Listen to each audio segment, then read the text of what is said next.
Hey Don, how's it going? What's going on, Mickey?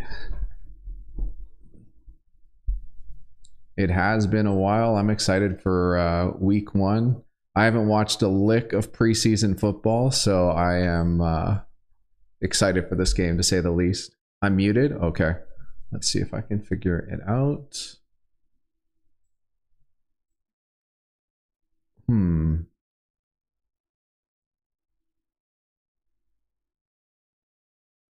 Okay. I was like, oh crap, I'm not gonna be able to figure this out.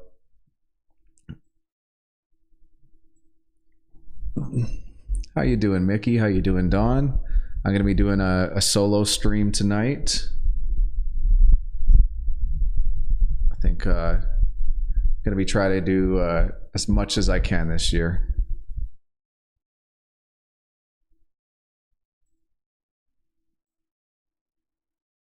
Do you guys have anything on tonight's game?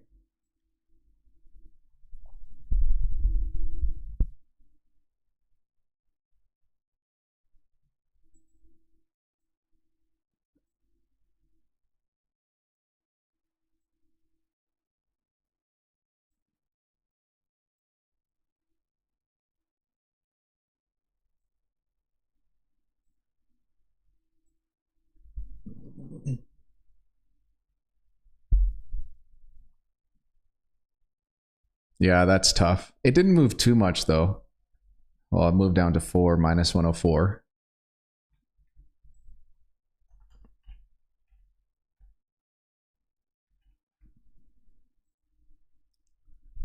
But it, like I didn't read too much about Kelsey, but it seemed like he had a chance to play.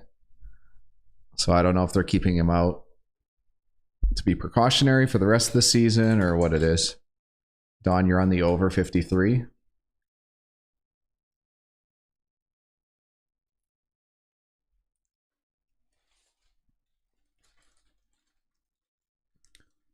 Fat guy's not going to be here tonight.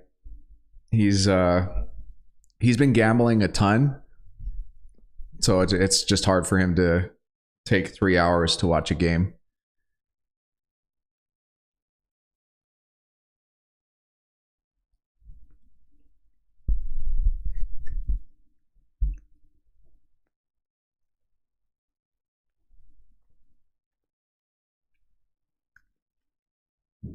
All right, Chiefs win toss. They're going to kick off.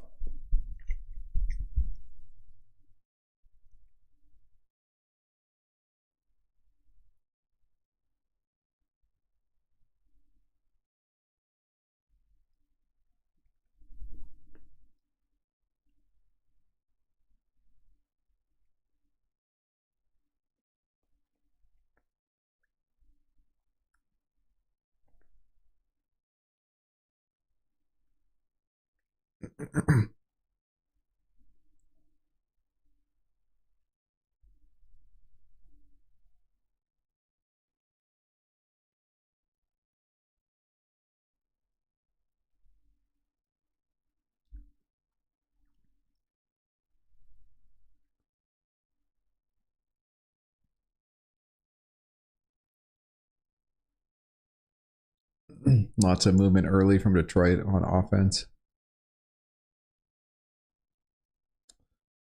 Big run for Montgomery to start off. 8 yards or so.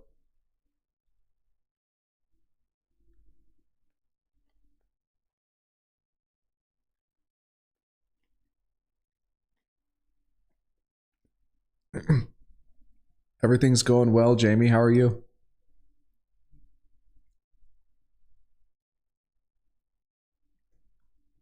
No Chris Jones, no Travis Kelce. It's going to be tough.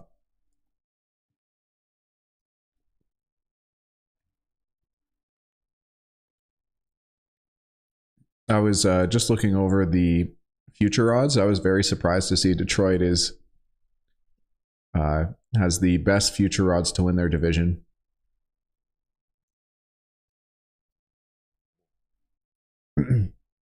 Excellent defense on second down there by the Chiefs. Going to be 3rd and 3.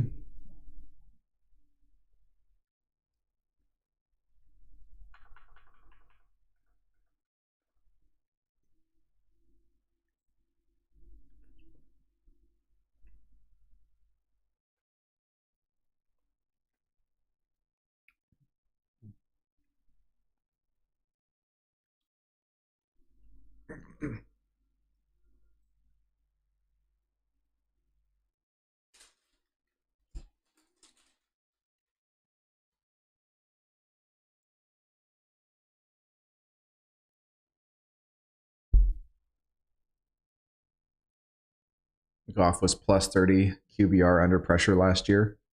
That might have, was he like one of the top guys? Or he was 30th. Okay. Jamie said he switched last minute over to Kansas City. I thought he fair caught that.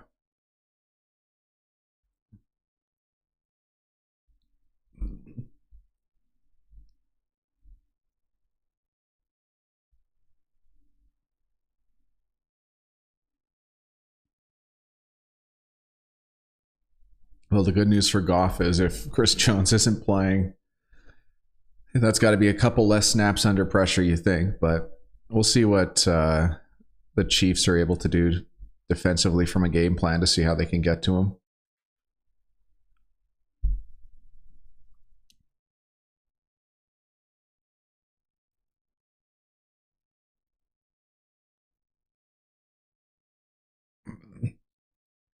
That was pretty good by Hutchinson, but they still gain what, 3, 4, 5 yards.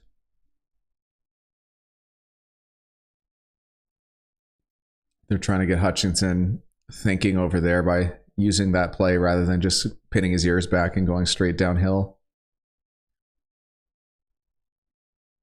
It's a lot of respect by the Chiefs to make that their first call. They run at him a second time. Unlucky whistle there for the Chiefs. Could have picked up another yard or two. I'm not sure what Fat Guy's doing, but that guy is so busy right now. He's either playing poker, he's betting tennis, he's betting golf, he's studying different markets. That guy he's gone into a whole new level of underground gambling, I guess you could say. I don't know. Underground's not the right word, but he's been putting in a ton of work. Oh, excellent throw. What a catch, too, by Jerick McKinnon.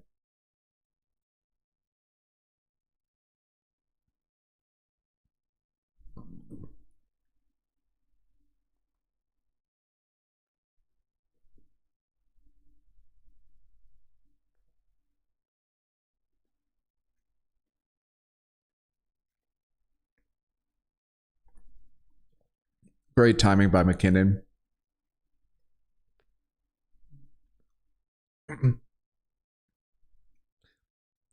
The book's been on hold, but we're kind of revamping what we're going to do with that.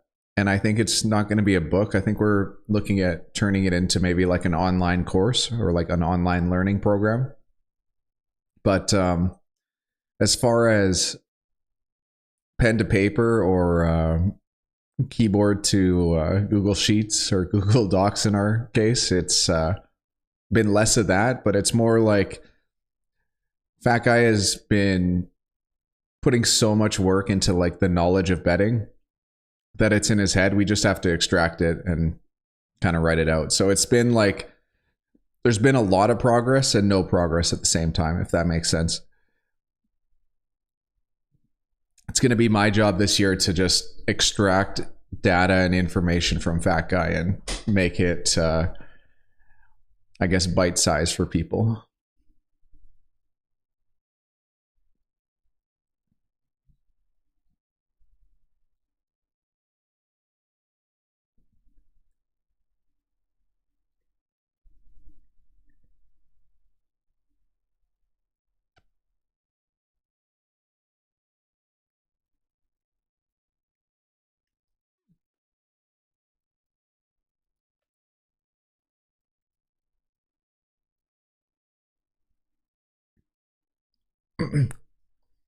Big stop for Detroit.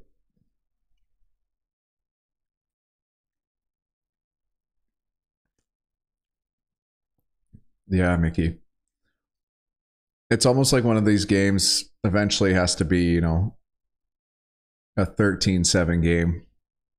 Every game can't be 35-31. But we can probably clip that, and then in 2.5 hours when the score is 42-35, we can we can clip it.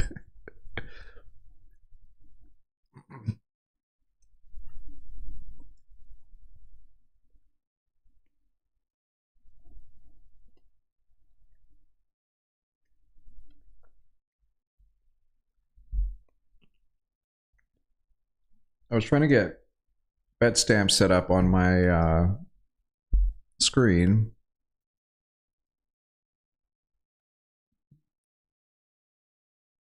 I might still work on that, see if I can do that while this commercial's on. Right now, there's not even anything updating here with Pinnacle live.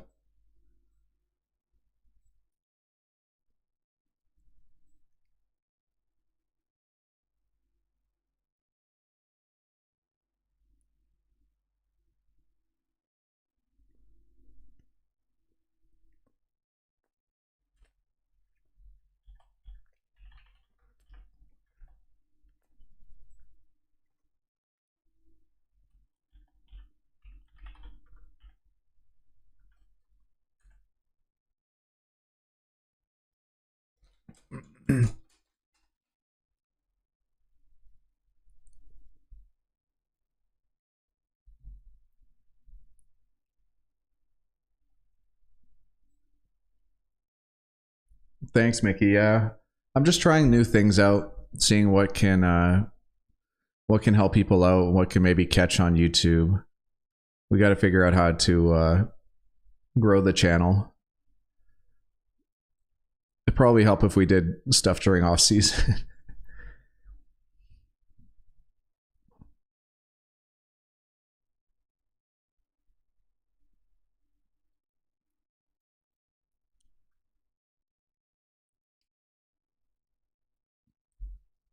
Do you have any requests for videos or questions that you have?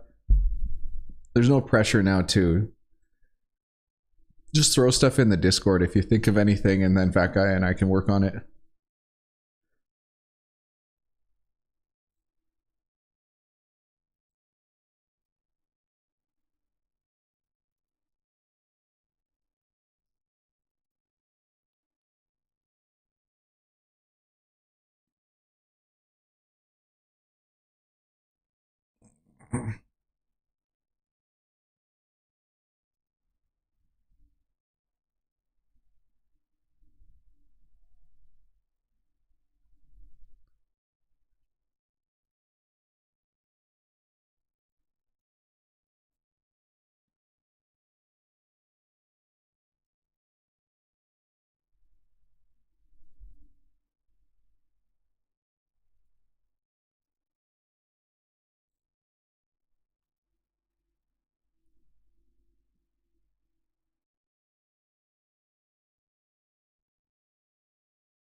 I want to see a replay that second down, because it looked like the tackle was supposed to cut low, and I don't think he quite got it. Here we go. Here's the replay. Oh, the guard just missed. Jackson just missed. A really good play by that Chief linebacker, Mike Dana.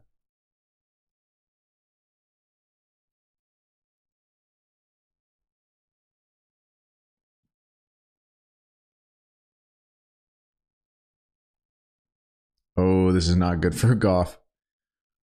Wow. They completed, but 2 yards short. Looks like going to be a punt.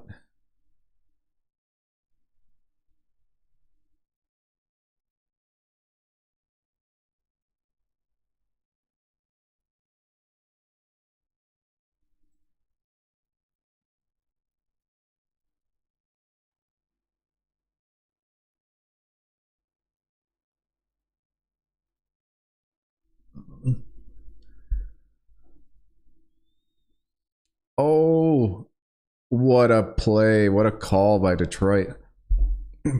And Mickey, that totally makes sense. Also, they might think that that's where the weakness is on the Lions offensive line.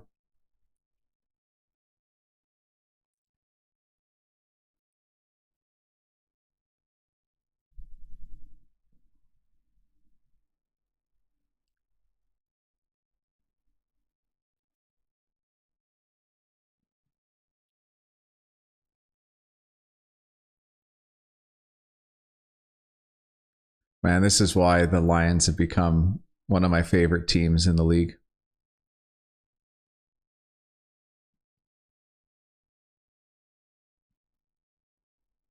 Both teams audibling at the line.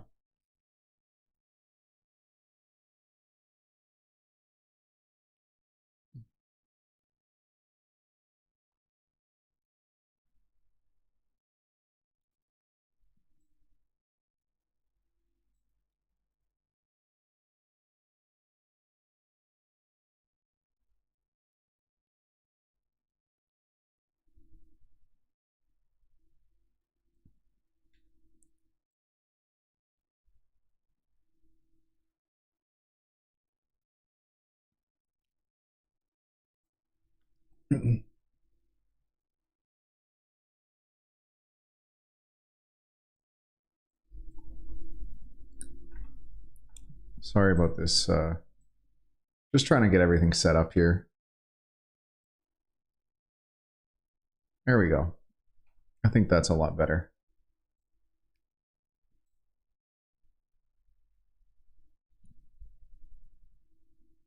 Man, Amon Ra, St. Brown is just. That guy played so well at the end of last year. I got a feeling he's going to be that focal point of that passing. Well, it's not exactly rocket science to say he'll be the focal point of the passing offense. Josh Reynolds with the catch.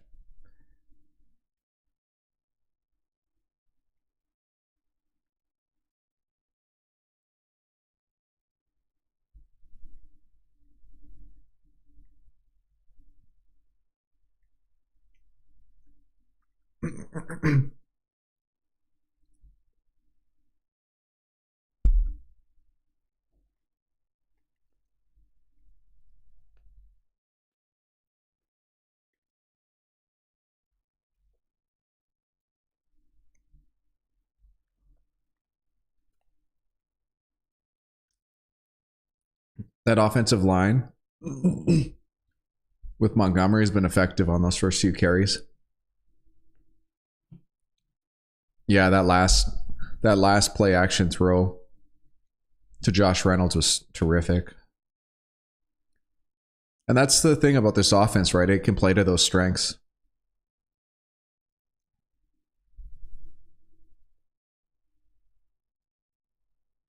Wow. Holy. It looks like they're going to use Montgomery on the inside and Gibbs on the outside. That was an explosive run by Gibbs. He already broke a tackle in the backfield on that first carry, which he shouldn't have gained a yard. He should have lost 2, but this was terrific.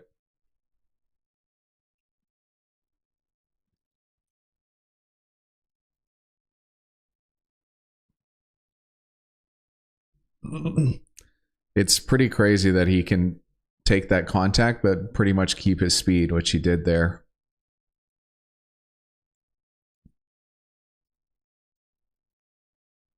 St. Brown just so hard to cover in the slot.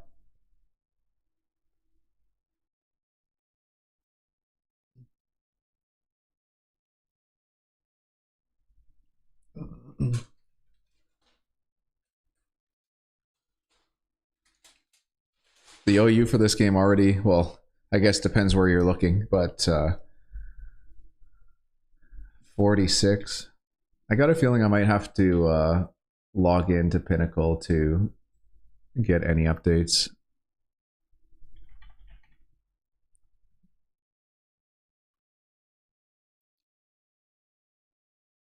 Another strong run by Montgomery.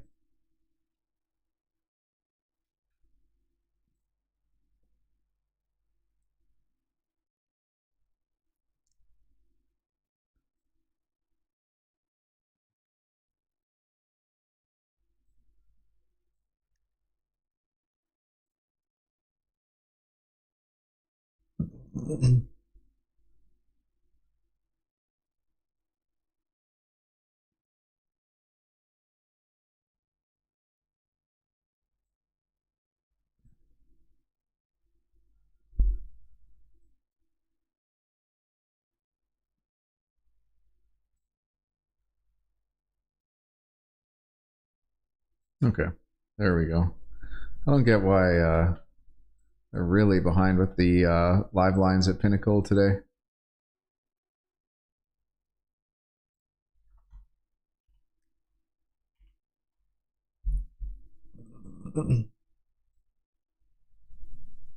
Okay, 2nd and 6 here for the Lions.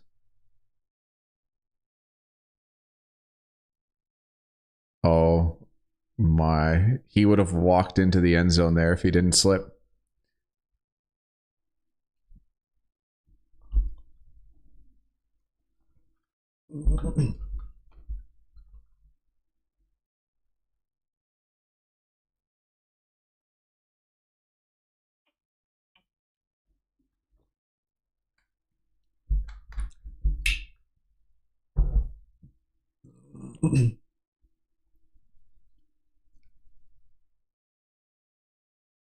Third and 6 here, some motion. Offensive line communicating. Blocked very well here.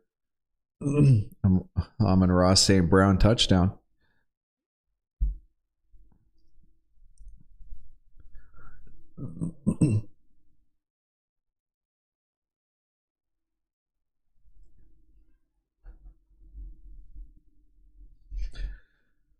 The fake punt paying off in the long run here on this drive. Excellent drive here. A nice little rub type play here, even though it doesn't right there. Really well designed play for that score. Yeah, Mickey, you're 100% right. Extra point is good. It's an early 7-0 lead.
Well, it's kind of too bad. I got both of these live betting options, and it doesn't look like either of them are working, which is strange.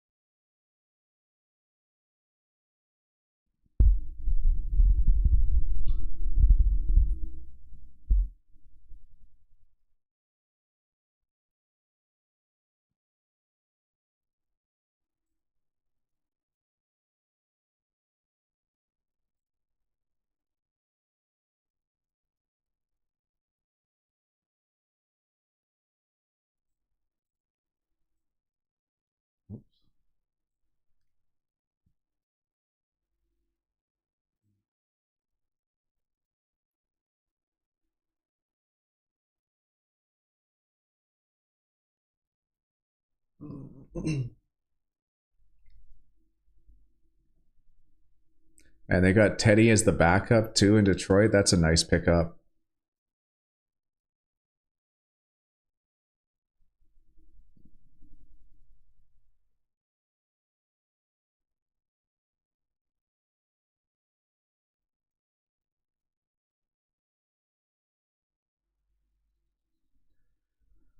Touchback by Kansas City.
And Hutchinson beat his guy inside and then got held, but doesn't look like they threw the flag on it.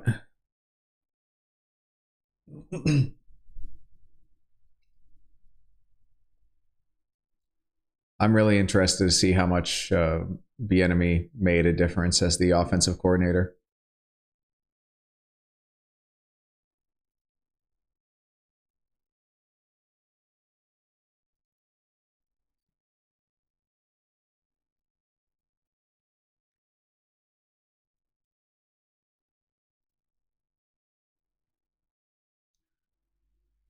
Nice catch by Watson.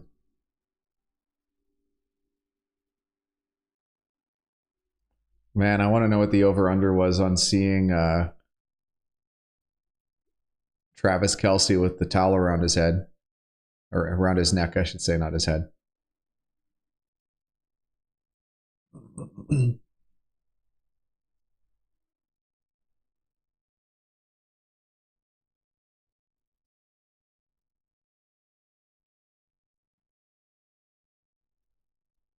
Oh, nice hit.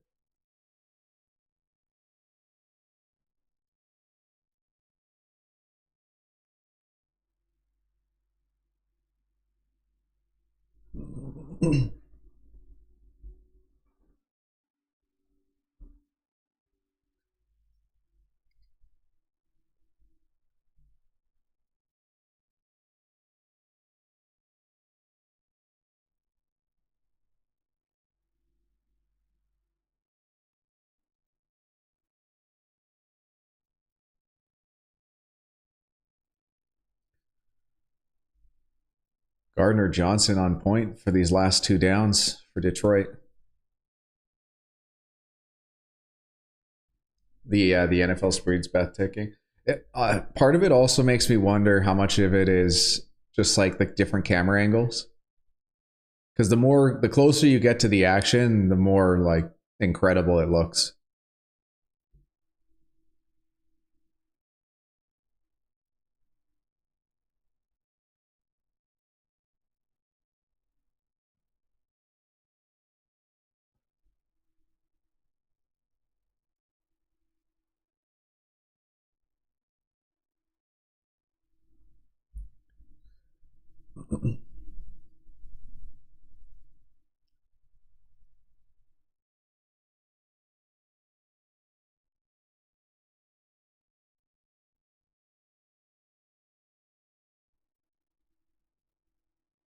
Yeah, this is too bad. None of this is working.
Okay. Now hopefully the live betting will show. Gives me something to chat about as the game's going along.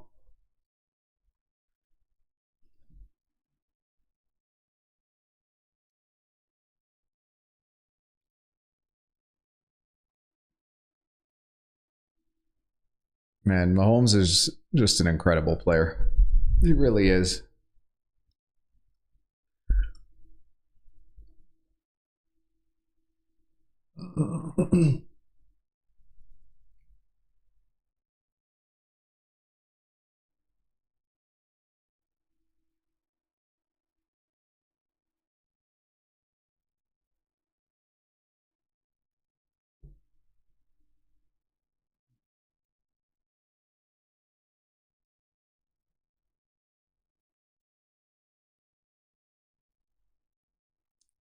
The Lions already look, at least Hutchinson looks tired.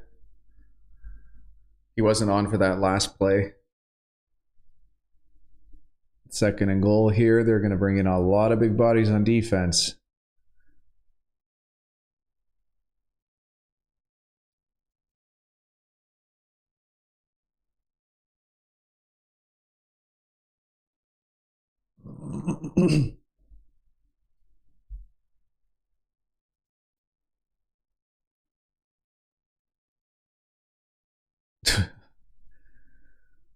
That was a bizarre play.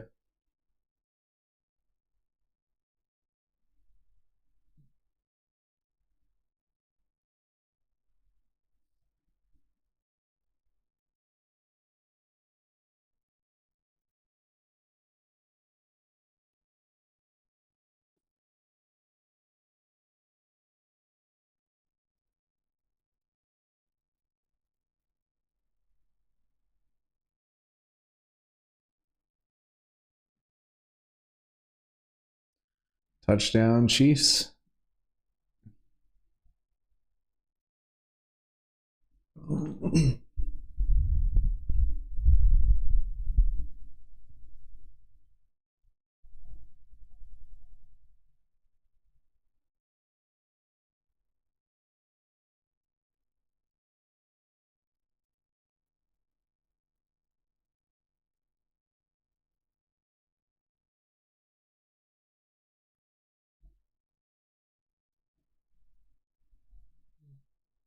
It was a good job by the O-line, but like I said, their defense looked tired. And tired defense means easy offense.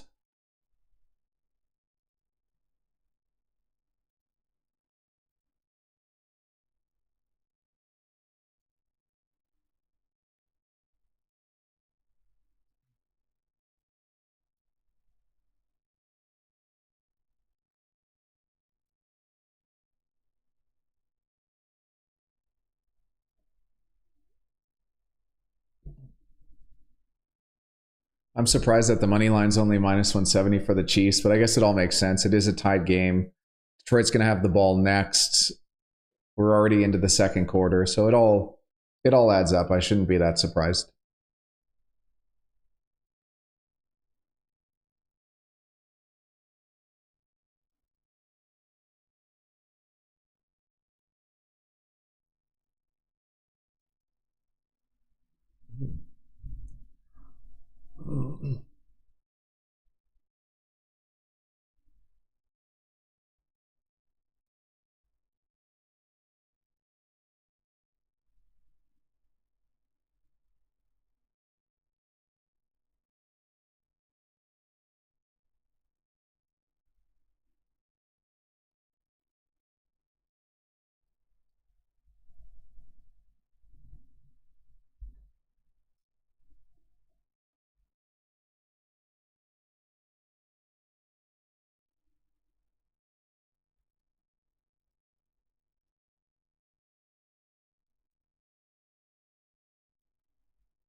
Touchback to start.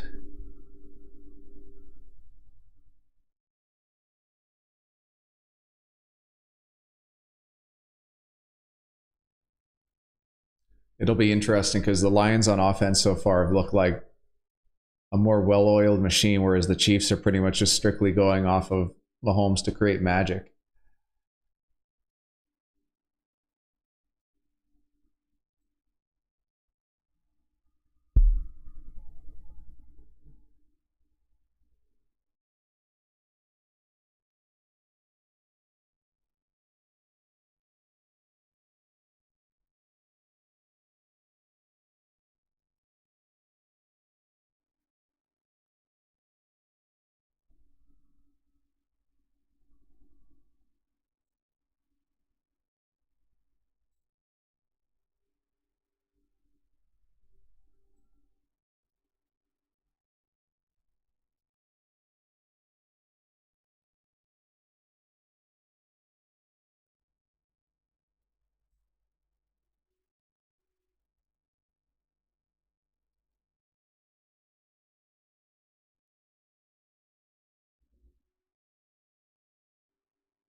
Oh, that's interesting, McKee.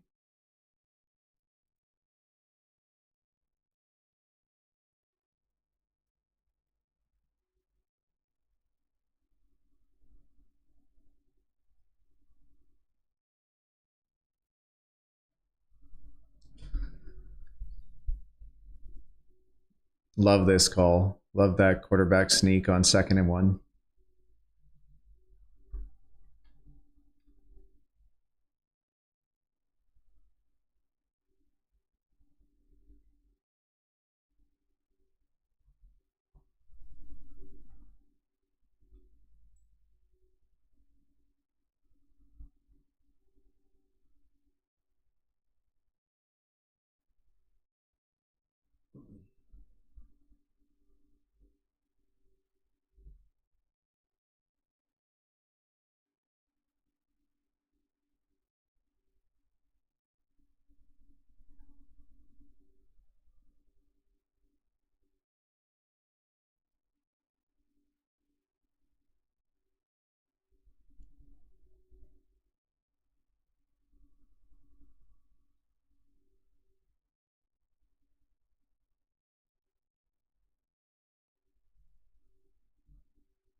Play action here from the Lions. Goff with another strike to Brown. Well, it's St. Brown.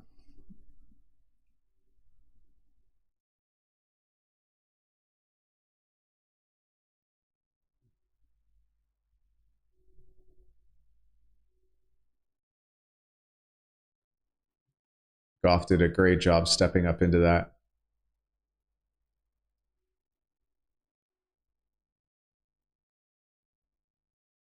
And I don't know if he did that on purpose to hit him low, but it was a perfect place for him to catch that. This looks like a running play. Montgomery set up so far back in that formation, it made it kind of obvious.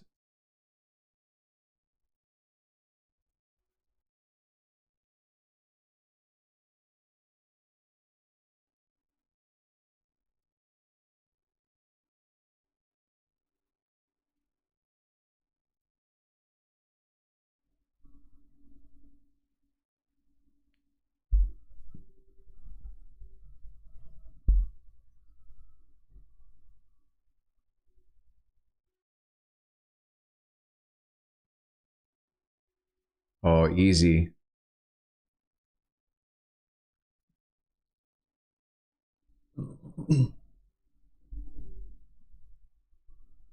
I want to see what happened there coverage wise, because that was just too easy.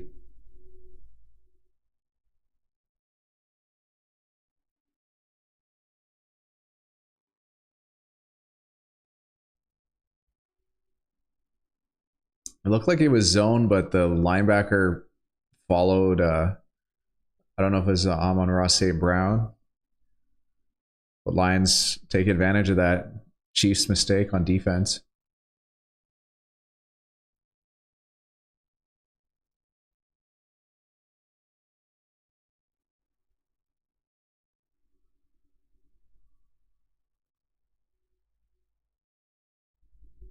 Penny's making the fastest live adjustments by far. Well, I'm happy I've got it up then. What ones, it might be hard to say, but what one do you think has been the slowest? Which ones have you been checking? Have you been using Betstamp to check, or what have you been using, Mickey?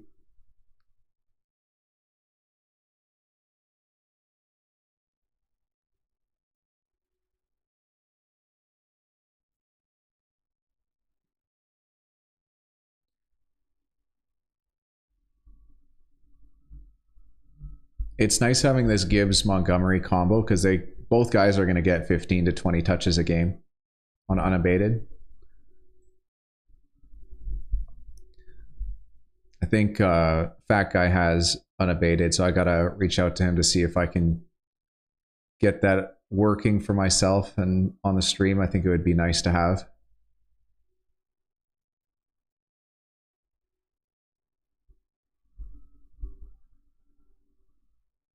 Oh, here's a mistake.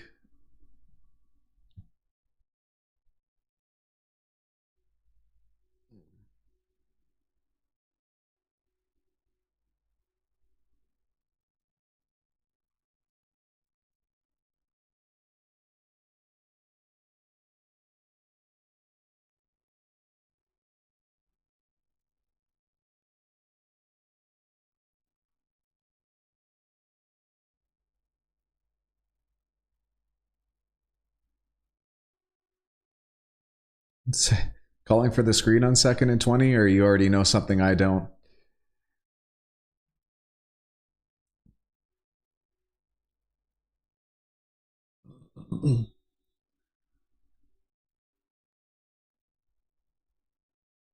What's going on, GS? How you doing?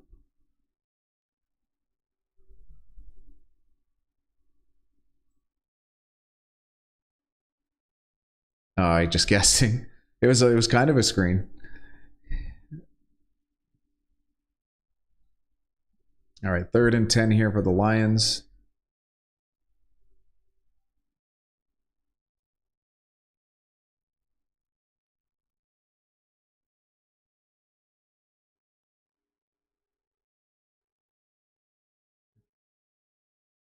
Oh no. That was just a What's going on, Racing Wrestling Fan 36? Momentum shift, yeah, with that turnover. If Fat Guy was here, he would say he doesn't believe in momentum, but either way, Detroit's not going to come away with at least 3.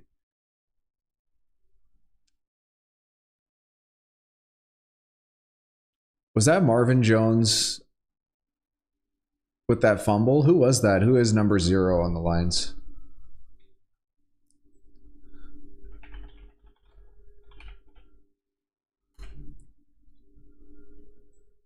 Yeah, that was Marvin Jones Jr. He just looked awkward that entire time.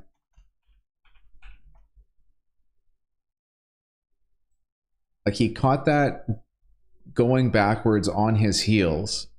So then by the time he was finished, he had to turn around with his heels already in the ground. It just looked awkward from the start. I don't know how he was going to be able to do the things he needed to do to pick up that first down. Lions slow methodical drives, no explosiveness, prone to mistakes. That's 100% right. I do like that. I do like that methodical method, but that's the weakness of it, right? If you can't hit those big plays, you just have to be technically sound every play. What's going on, Jackson? How you doing tonight? Where are you about, Jackson, right now? Is it very late for you, or is it? Are you back in North America?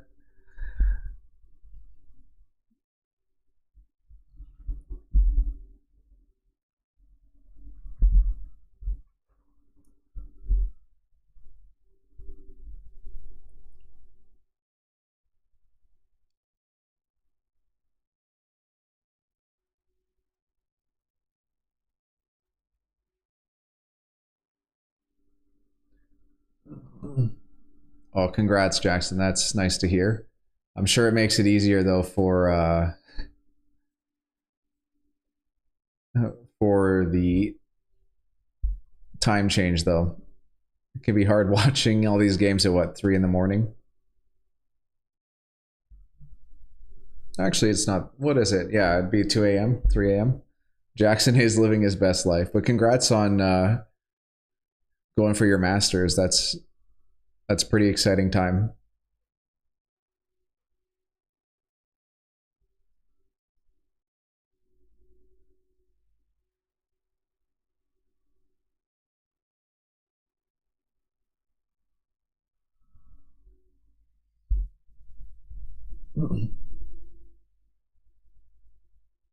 Man, first fumble for Marvin Jones.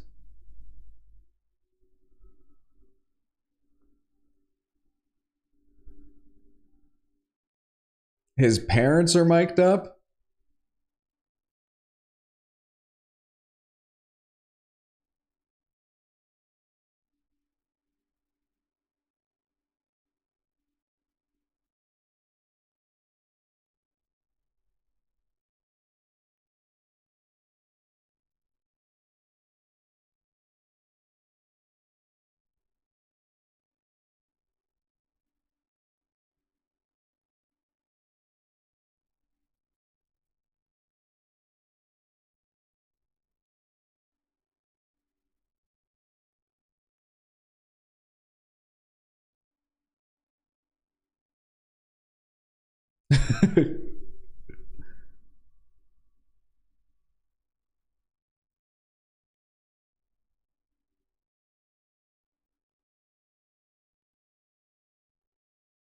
Yeah, I think so too, Jackson.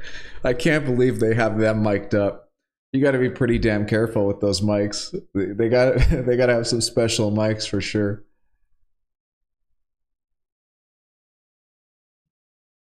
Oh, Mickey, nice. We still got a DTF emoji. That's great. I forgot about those.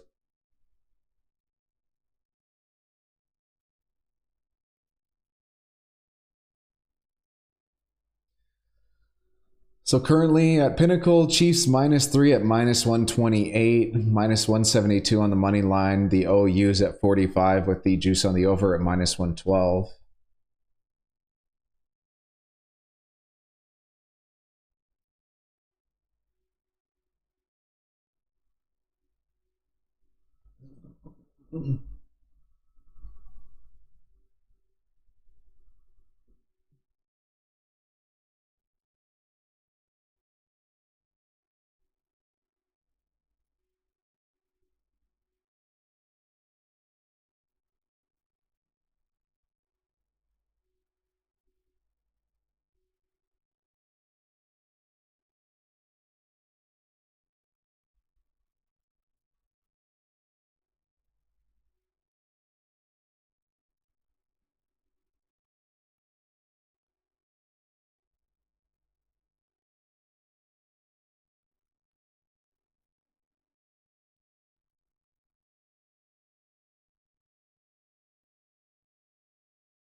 I almost started Pacheco in fantasy tonight, but I figured I'd let my best guys test out week 1. I've got Mahomes in a league though.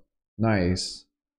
Yeah, I helped out a friend with his draft, and he ended up taking Mahomes in like the second or third round, even though he wasn't supposed to. But he said he soy boyed over him, so he was pretty excited to get him. How can you not? From an entertainment standpoint, though, it's nice having Mahomes and cheering him on. It's just so easy to cheer for a guy who plays so well.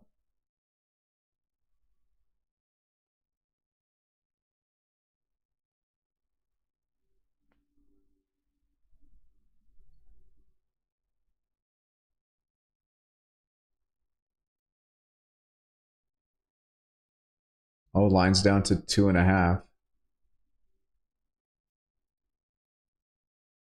Incompletion leading to a punt. Yeah, it's good when the live lines are ahead of what I can watch. I drafted using a value over replacement players spreadsheet, and that suggested taking Mahomes in the second or third round. That's great. It's every league's going to be different, right? Because some leagues, if it's an 8 team league, then a guy like Mahomes makes, or like a bigger league, you know what I'm trying to say.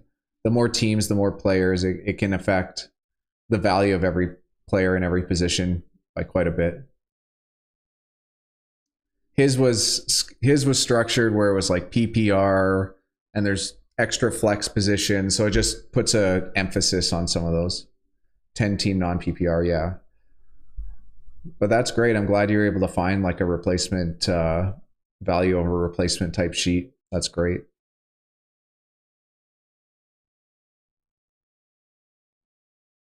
It's the way to go. It's been so successful for myself, Fat Guy, anyone who's used it. So I encourage everyone to use that type of strategy.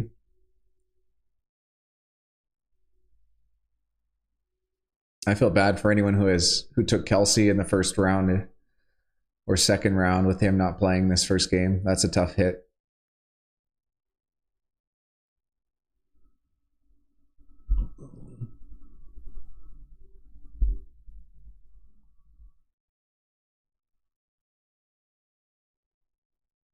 I think this is the fourth drive for the Lions, third or fourth.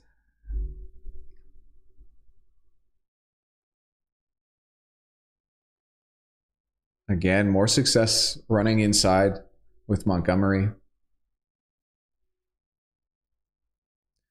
Yeah, fantasy is like it's bittersweet. I This is my second year where I've gone out of my way to not play, and I really enjoyed last year because it allows me to focus on the games and focus on. I love watching coaching strategy and what teams are doing as far as like to optimize and to win games.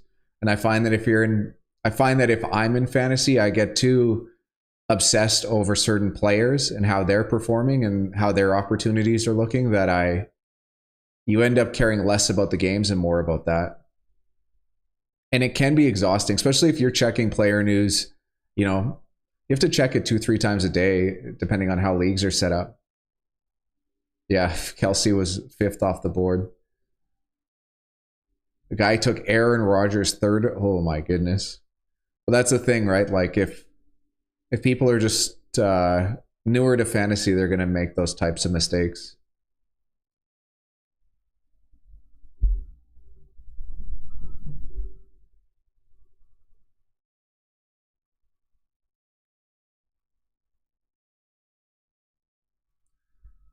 That was an interesting decision from Goff. He stepped up, but he stepped up and just like he took off.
So Mahomes, 7 completions to 7 different receivers to start this game.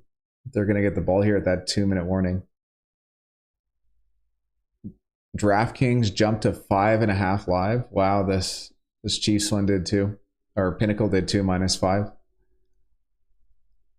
That's good for you, Mickey. That's good news. I don't know if there's like a big play here or if it's just them getting the ball with the 2-minute warning.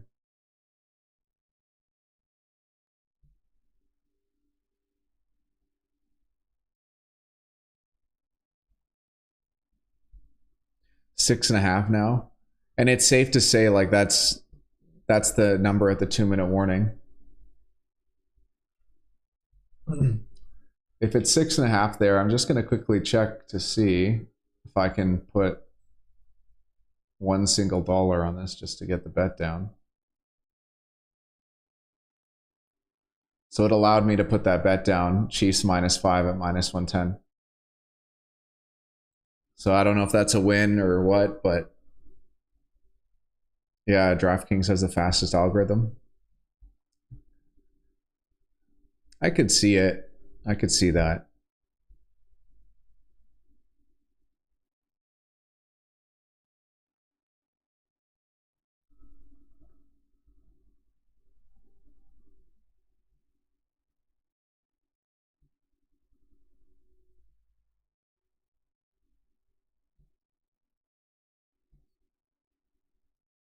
It could also just be overvaluing the Chiefs' ability to score in the final 2 minutes and take advantage of it. Or not overvaluing it, but fairly valuing it. I don't know, it's hard to say. Live lines are probably the most interesting thing as far as sports betting goes at this time.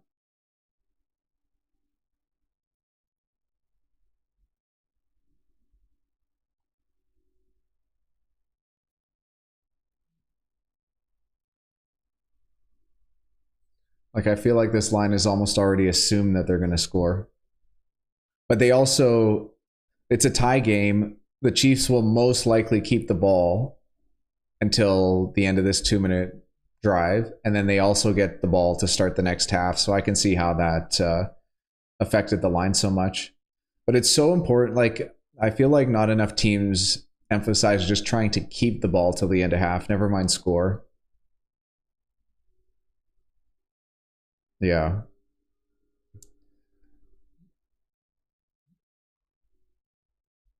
Well, live line's down, so they're probably mid play at the moment. It's crazy. Like I actually paid this year for this streaming service to be able to see. It might be faster if it's on a TV. I don't know how that works, but it's tough, right? Because if I look at the live lines, I can usually see what's going to happen before the play happens. All right, here we go. 1st and 10.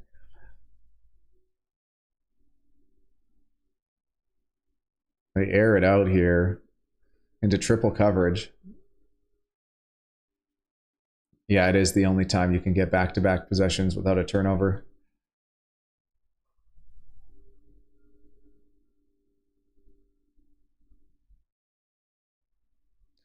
But that also might be just Mahomes trying to push corners and safeties back, thinking that they can get attacked over their heads so they can open up some room underneath.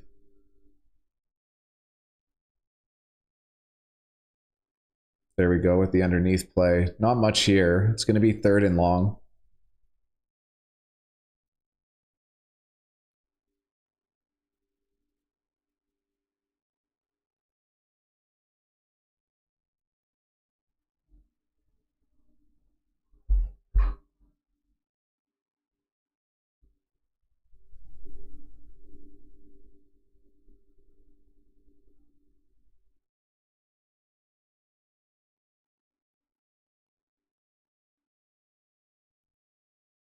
Hutchinson beats him, is held the entire time. Is there a flag? Yeah, they had to call that one. He's been held already, so this is the second time at least I've seen.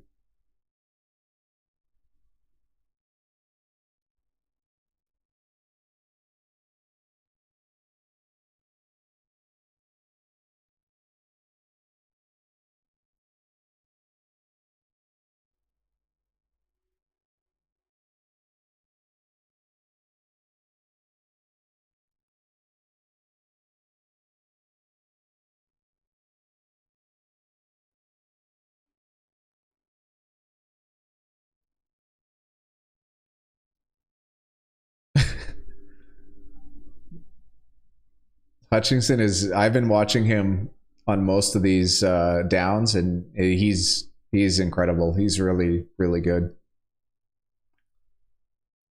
I don't want to say they're burning a timeout here because they're probably not going to need it, but we'll see what kind of creativity the Chiefs can get on this next play.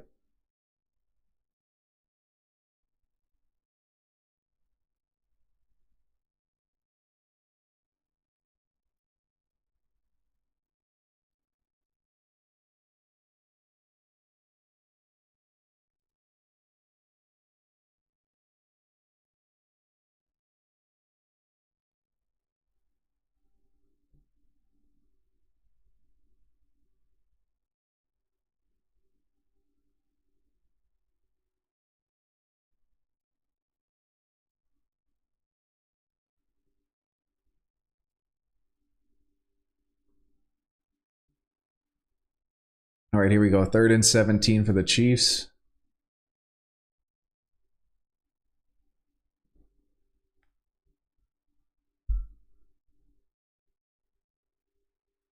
Oh, what a catch. I can't believe that Lions player didn't get a hand on that, or at least interrupted enough where he dropped it. What a catch. They're rushing to the line.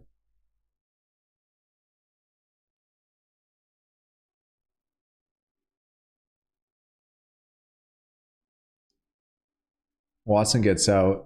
Luckily, he was still had forward progress there and didn't get called inbounds. Dan Campbell pretty upset about that last play.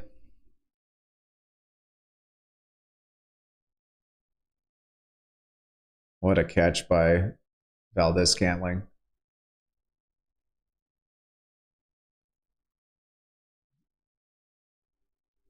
You'll see what they do here. They should run the ball at least once, and if they score, that's great. And then Detroit has a chance, but no. Touchdown. 34 seconds still on the clock. So Detroit has a chance to at least get like a field goal. I'm not sure how many timeouts Detroit has. Travis Kelce pretty excited about that one.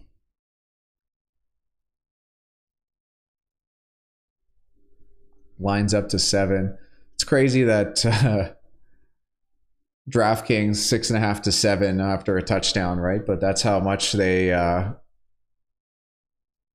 thought they were going to score there at the start of that.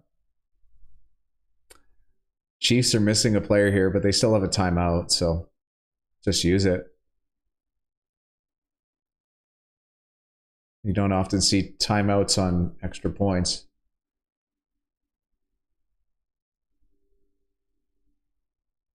Oh, DraftKings leaves theirs up while they adjust. It's, you know what? That's actually, imagine how much money is lost out by sportsbooks having to take that down. I can think there's been a handful of times for me where I tried to make a bet and then the line changes and I just don't bet it. And really, there's going to be people that win and make money, but I think the fact that you'd rather have more people making bets, even if they are winning, because over the long term, the books are going to win the more bets that are placed.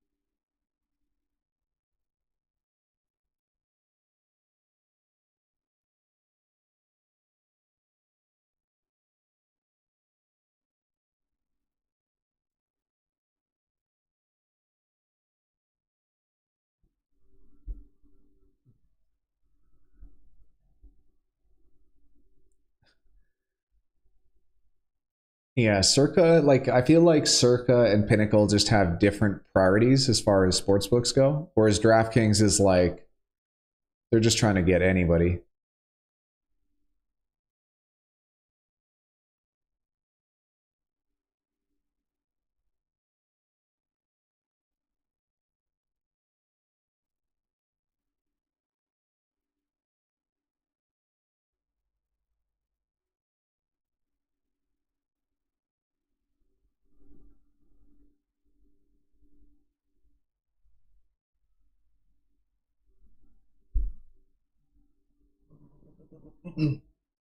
For DraftKings to be able, or not DraftKings, for Pinnacle to see the live lines update, you have to be signed in. You have to have an account and be signed in, which is unfortunate.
So Lions still have 2 timeouts, so it's not out of the realm of possibilities that they could put up a field goal or possibly a touchdown.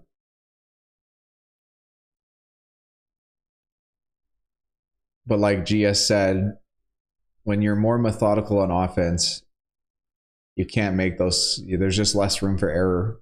The Chiefs can make mistakes because they can do what they just did. They can score in 3-4 plays.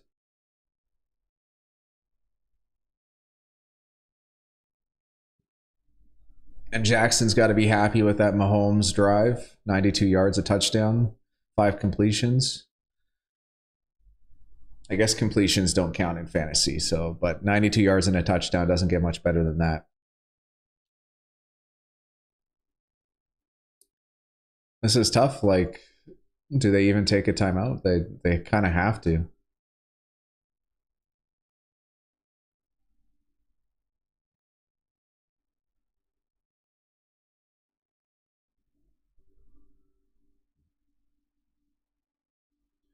Yikes. Talking about Collinsworth talking about taking a knee.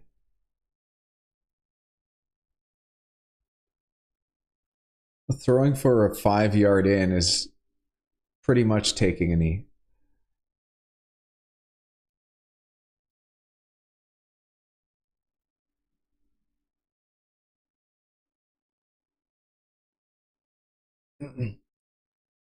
So now they're in a 3rd-and-1 situation. Like,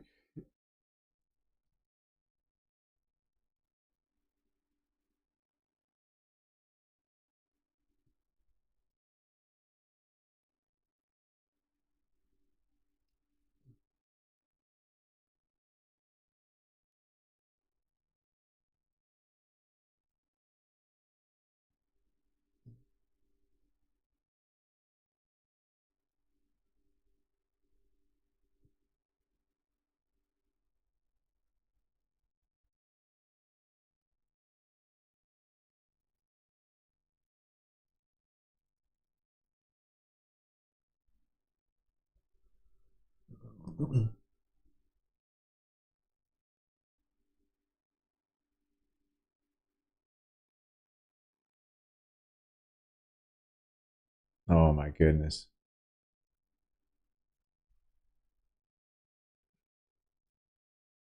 Oh, they're gonna have to spike this.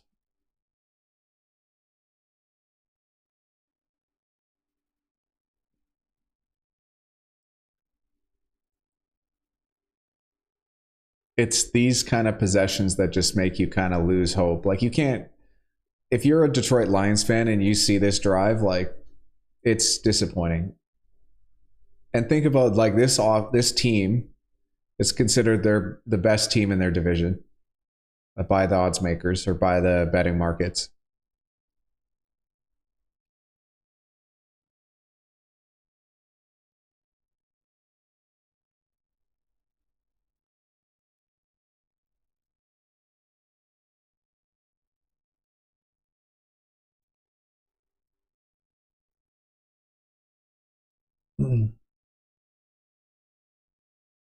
Well, they finally attacked downfield after what, 3 completions, 2 timeouts.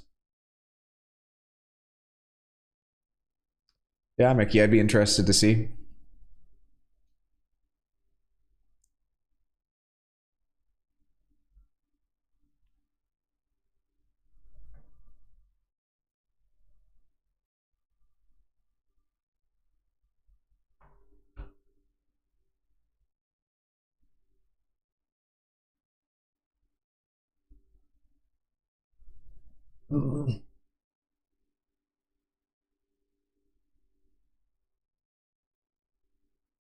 Well, we'll see if the Lions can keep the offense out there and just throw this ball out of bounds. Because if they punt this, that'll be comical.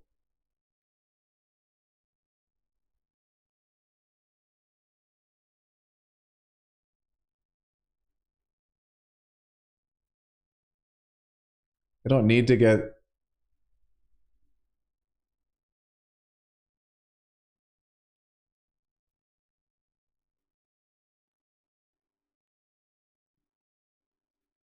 What a disaster that last 30 seconds was for the Detroit Lions.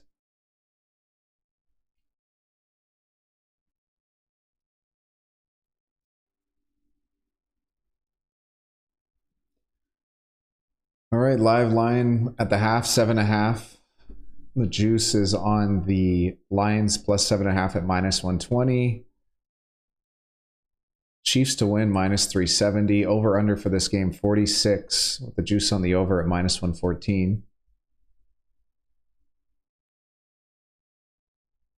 Which is what, a 25-point second half is what they're thinking.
They're taking the Lions plus 1.5.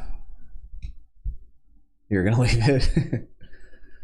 Yeah, it's tough. You're already on the Chiefs side with a pretty good line.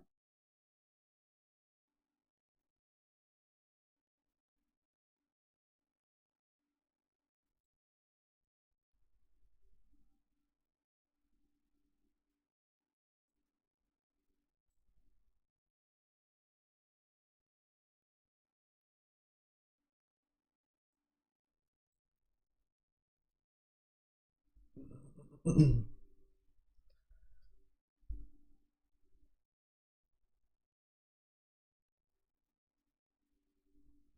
wonder what juice they're getting at Lions plus 1.5 because it's a 7 point game.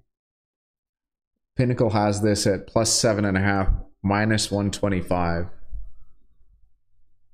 I guess there might be a.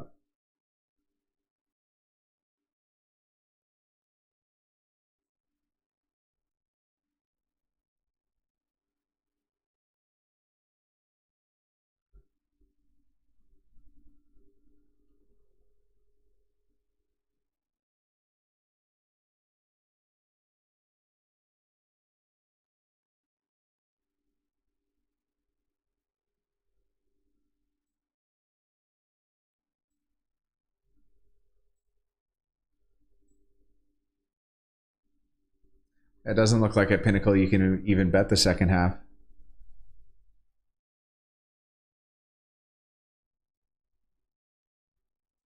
Yeah, it's moved up to what, 27 now? 27 at Pinnacle.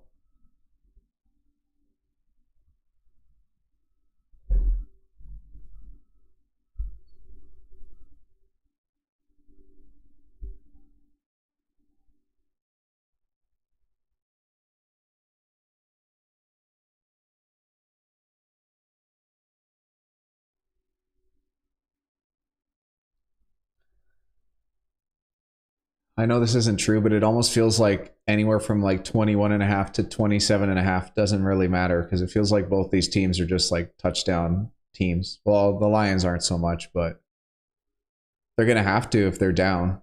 They're not going to have a choice. If they're kicking field goals down 14-17, it's going to be tough for them to come back and win.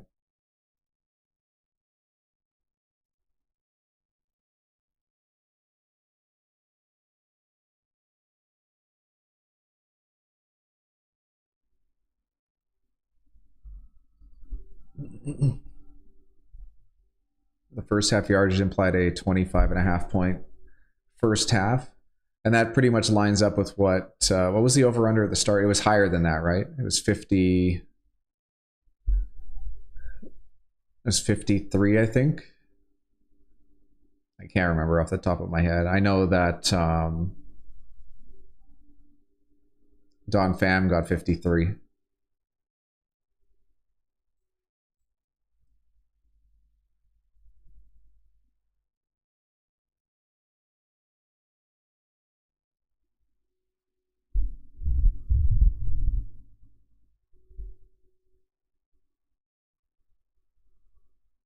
Micah Parsons is the favorite to win Defensive Player of the Year, which is not a surprise.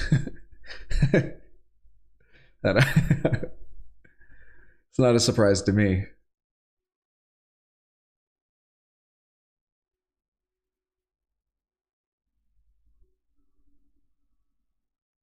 Action consensus shows 52.5. Okay.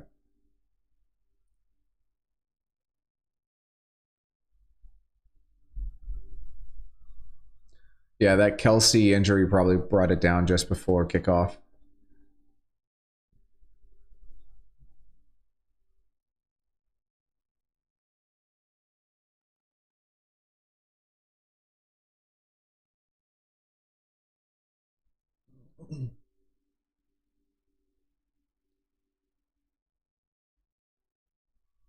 Cowboys Giants for Sunday night.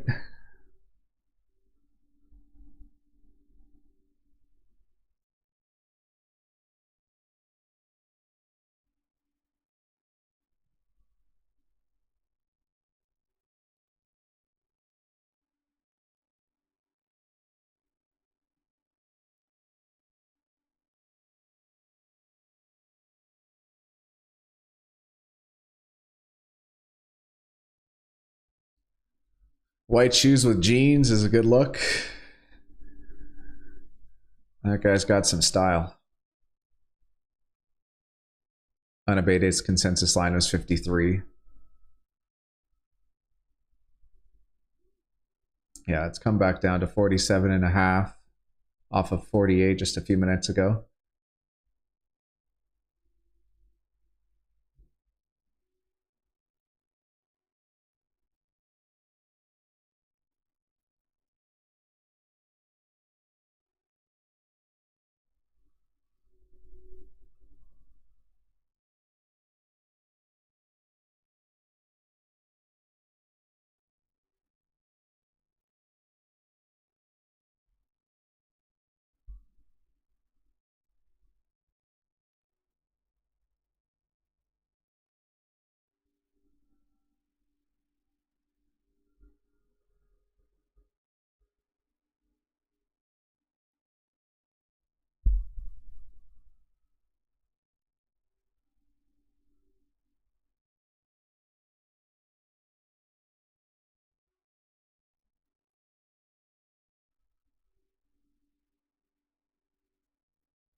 Wow. I'm just seeing on the Canadian coverage of this, FanDuel has the Chiefs at minus 530.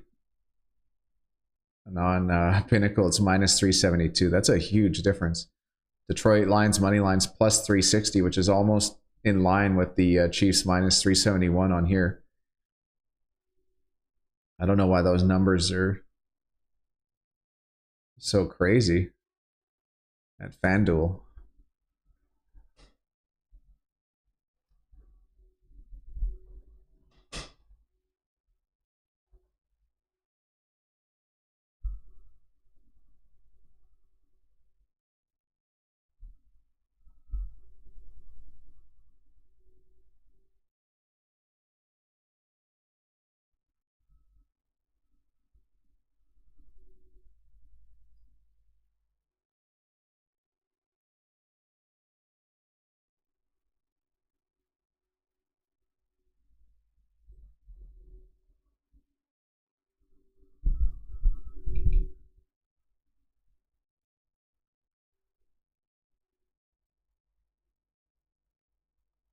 FanDuel and DraftKings must run Huddle's algorithm. That's where they are.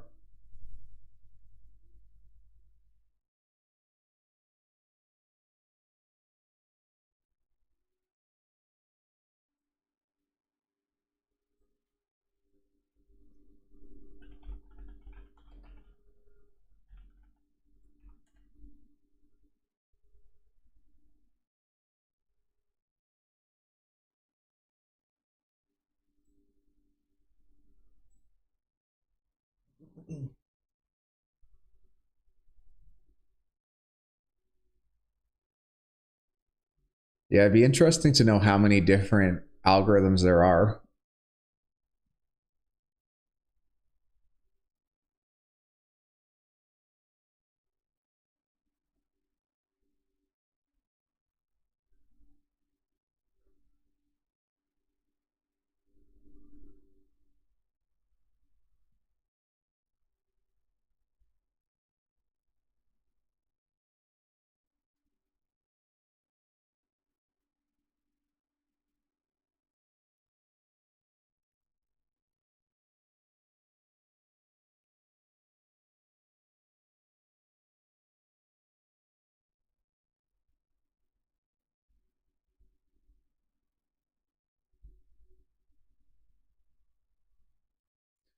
And Dan Campbell is like Hulk Hogan. Like it's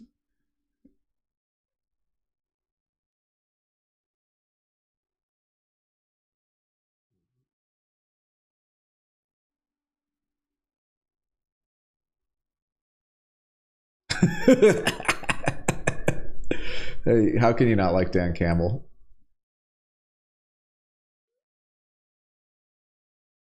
He's just answering questions he wasn't even asked.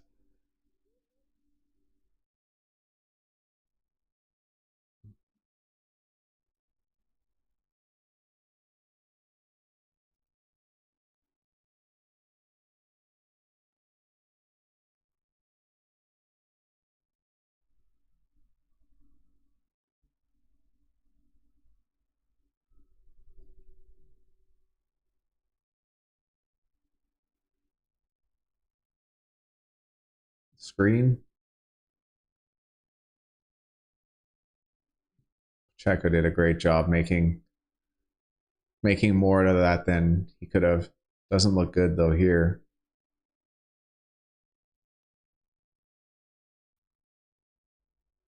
I think it might just be like a stinger.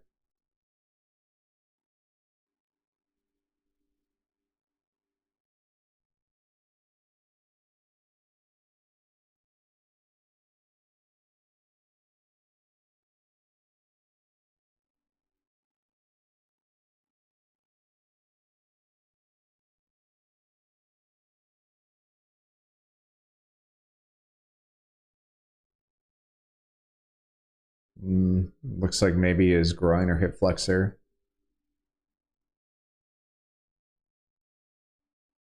Yeah, 350 pounds of D lineman landed on him.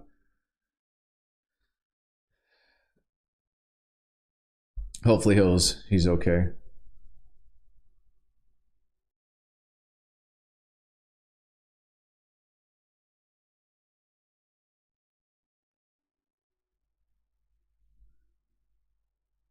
Is that like I feel like he just threw that away? Like I always forget what all the rules are for that type of flag.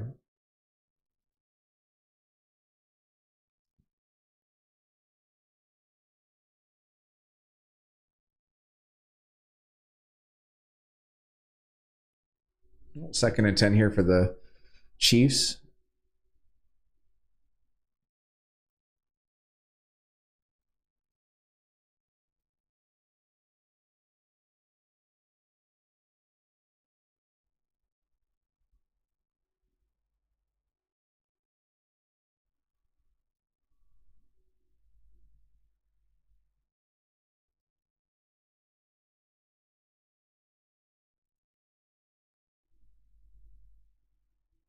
Yeah, Jawan Taylor has been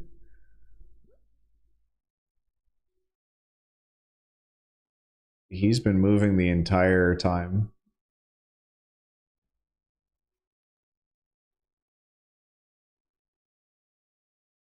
He gets there, and he got there soon enough where Mahomes couldn't hold on to the ball any longer. Really, really good play by Hutchinson. Just a great three downs by him.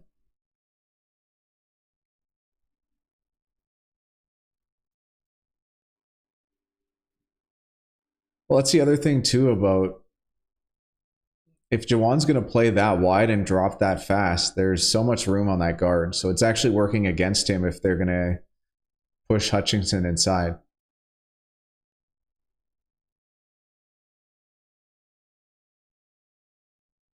Fair catch.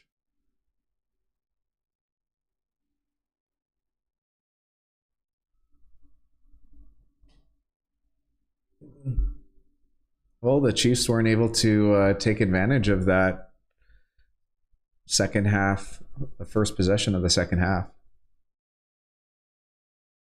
Lines down to 6.5. Well, pushed right back up to 7 pretty quickly.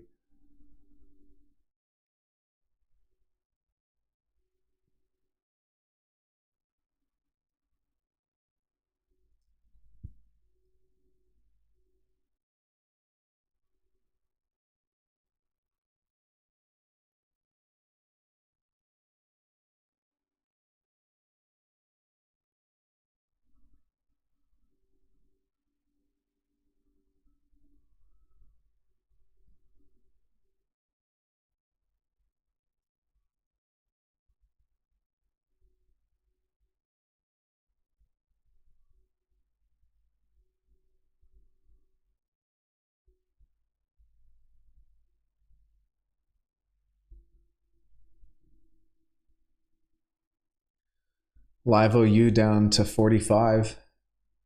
Over minus 117. Under at even.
As far as Detroit goes, they need to establish the run in this second half if they're going to have a chance.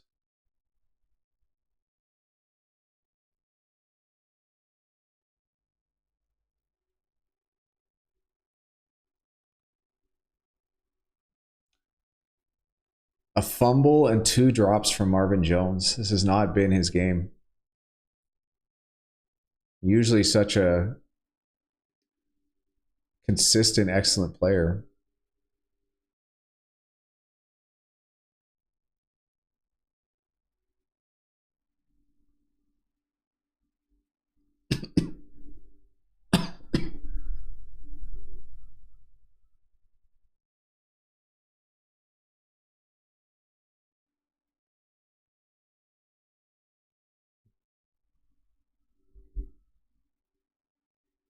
Chiefs getting it done, but there's going to be a flag here that really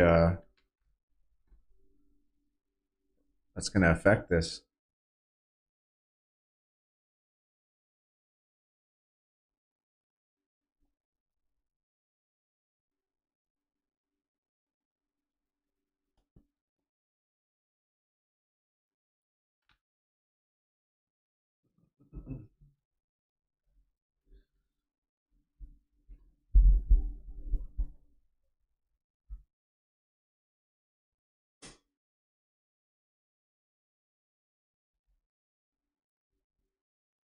Yeah, I was just going to say it's probably offsetting.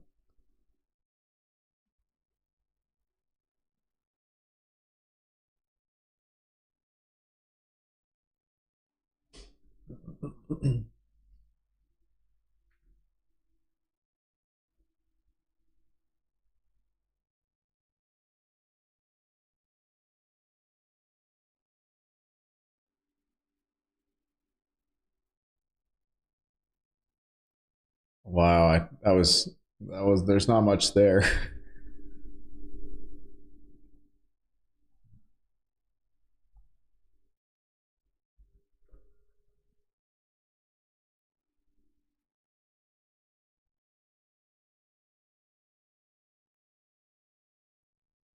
They come with the.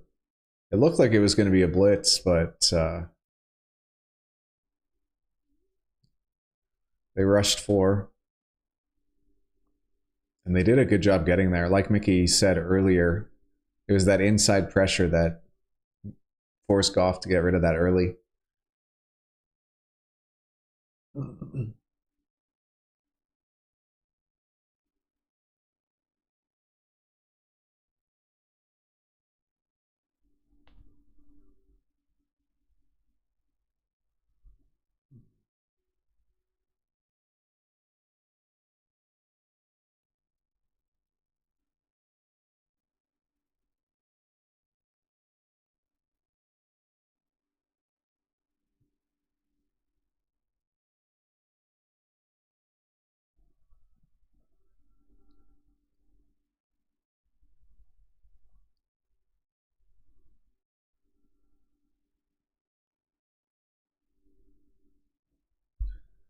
The punt returner for the Chiefs has struggled tonight.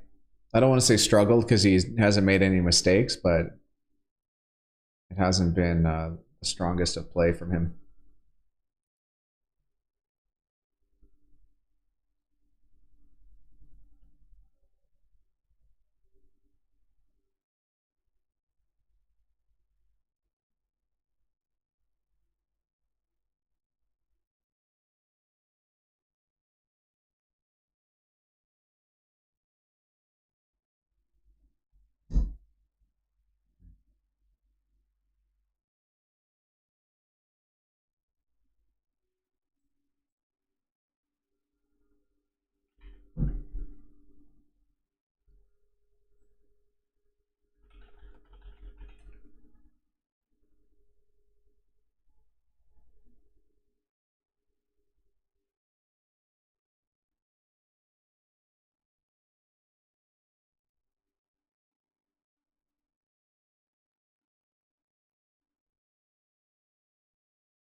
That's unbelievable. 7 different receivers, and none of them played more than 22 snaps. I'd have to go back and check, but when I was doing a lot of work as far as snap counts went, there's usually at least 1 or 2 receivers that play almost every down.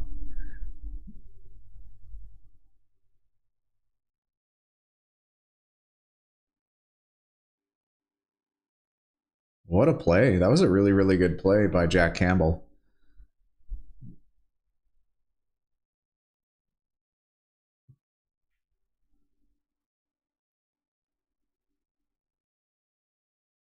Oh, really nice tackle there by 33 on the Lions. Or 32, sorry.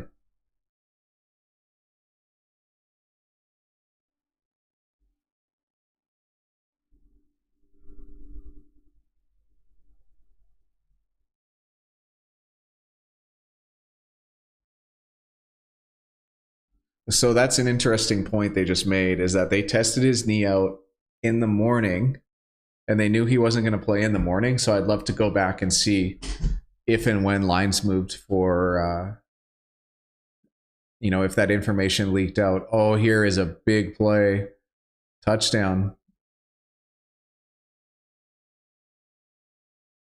He made an excellent tackle on the play before. So to get this pick 6 is great for him.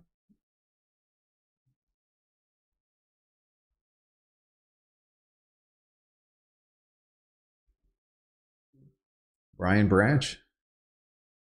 He didn't even have his mouthpiece in.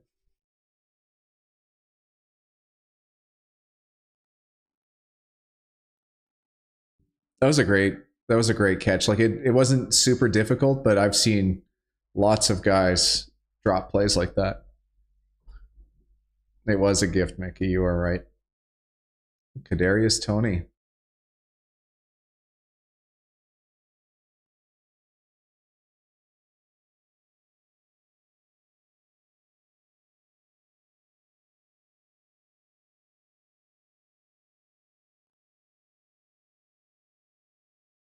That was the break the Lions needed.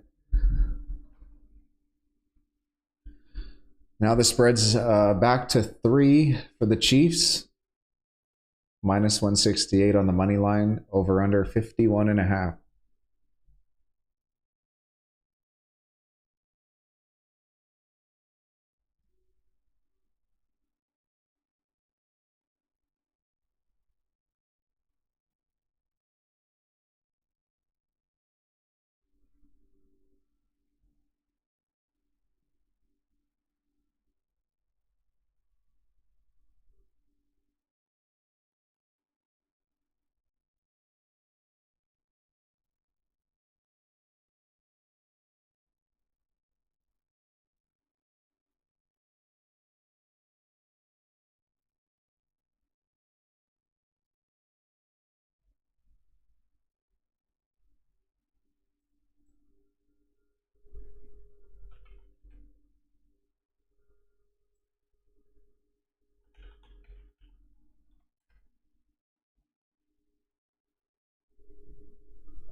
That Jack Campbell defensive deflection was nice.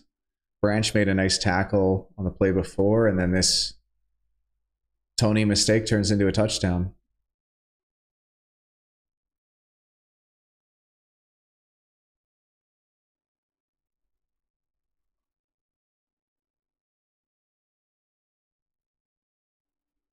Oh, wow.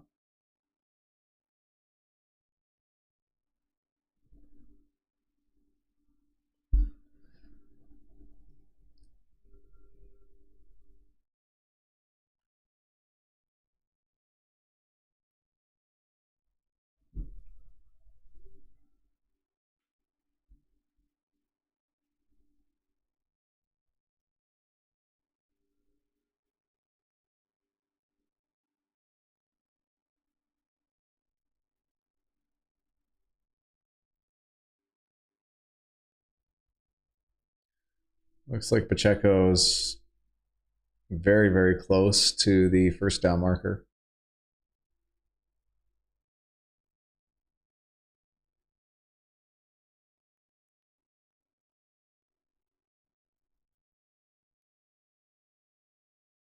I feel like first downs used to be like a lot more taken a lot more seriously now. I feel like it's like if it's within half a yard, they just automatically move the sticks.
Oh, and he overthrows him.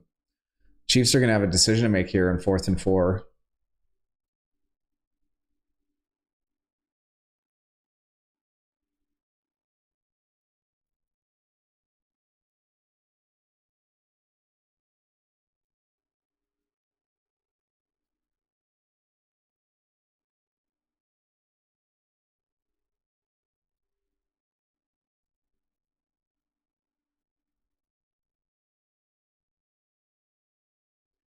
Yeah, that was a late. It looked like a late hit, but Mahomes also looked like he embellished it as well.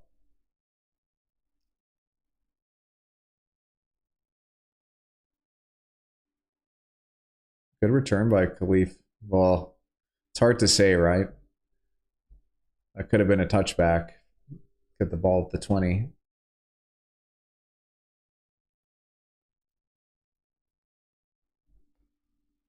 Line's down to 2.5. It's almost flipped over to Detroit as the favorites.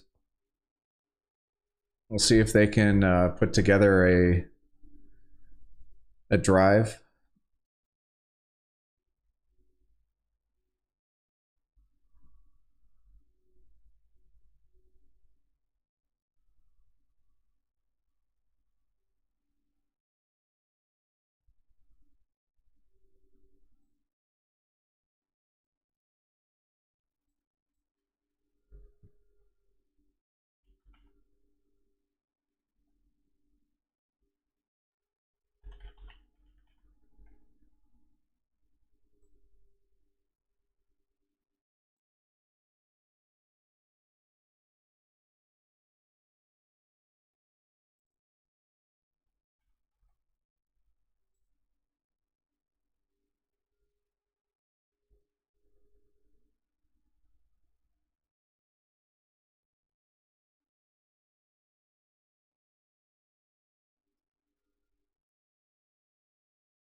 What's going on, Detroit one time? If you're wondering, yes, I'm scared of the Chiefs. Yeah, I don't blame you. They can change the game at any moment.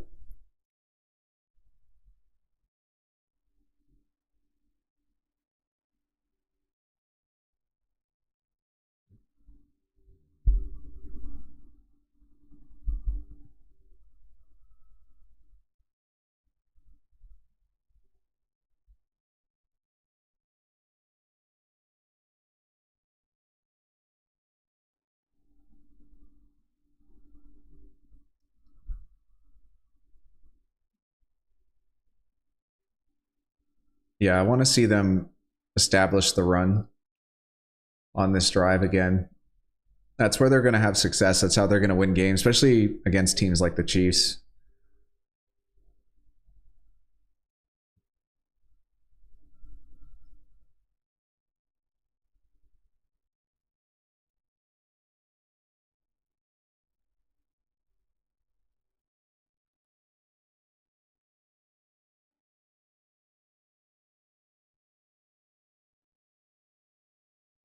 There's a big play from the Lions.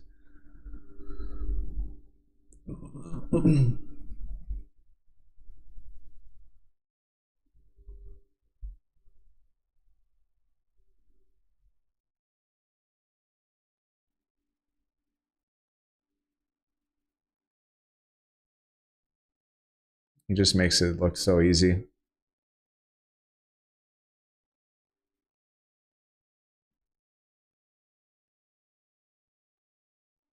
Play action. Oh, nice play. Good job by Goff. There's a late flag.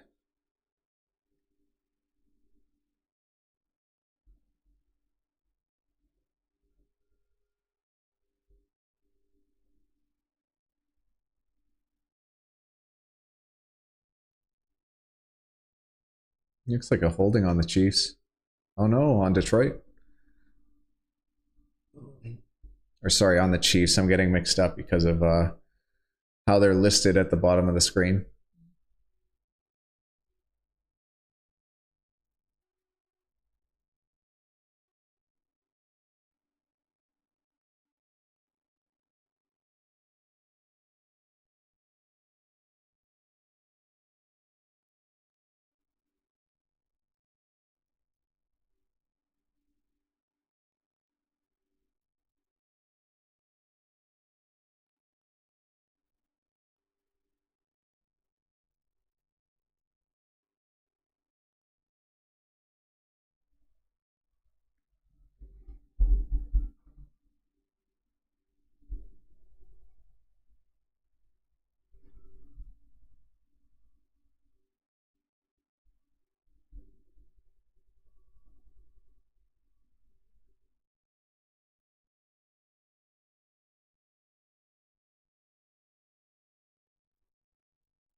Now the Lions have a decision to make. I got a feeling they're going to go for this. They're a team that actually does go for it. Because this will be like a 57. Oh no. A punt team? They might have to.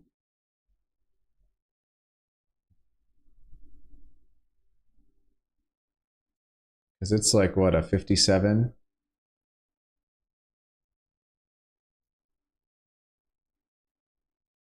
Oh, that's as rough as it gets right here.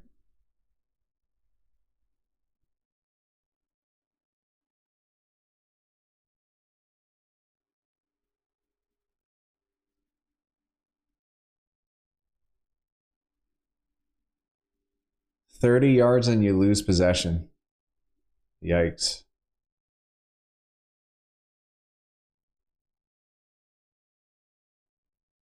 On a 4th and 4. When you have control of the game. Oh, that's tough. It's time to pull up that 4th down bot, see if I can find it.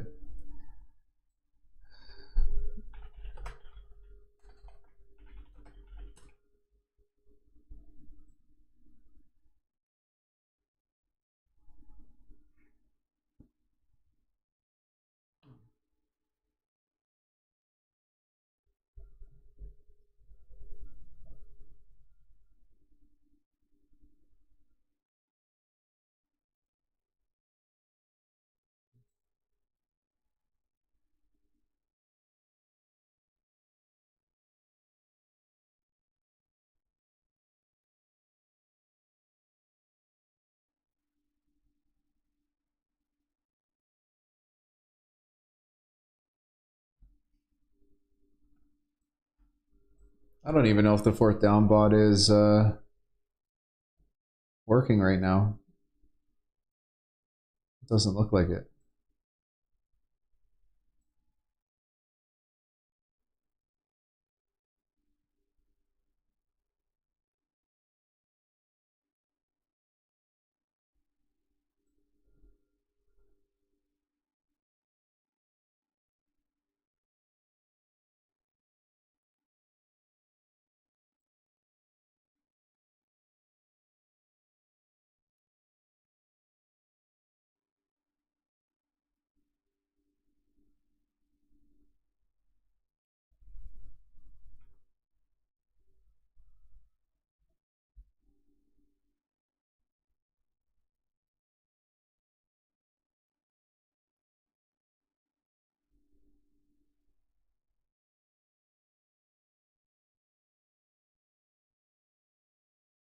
I can't get the 4th down bot to work,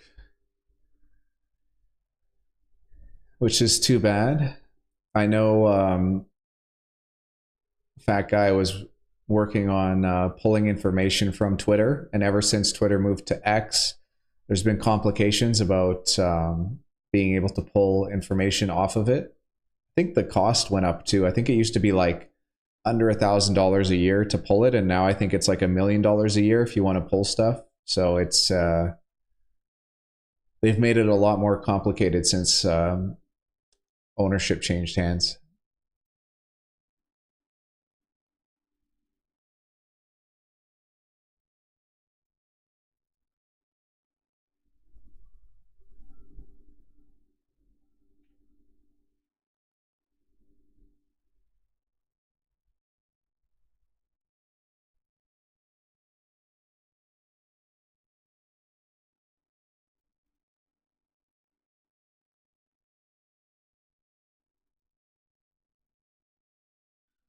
That was a big hit that Mahomes just took.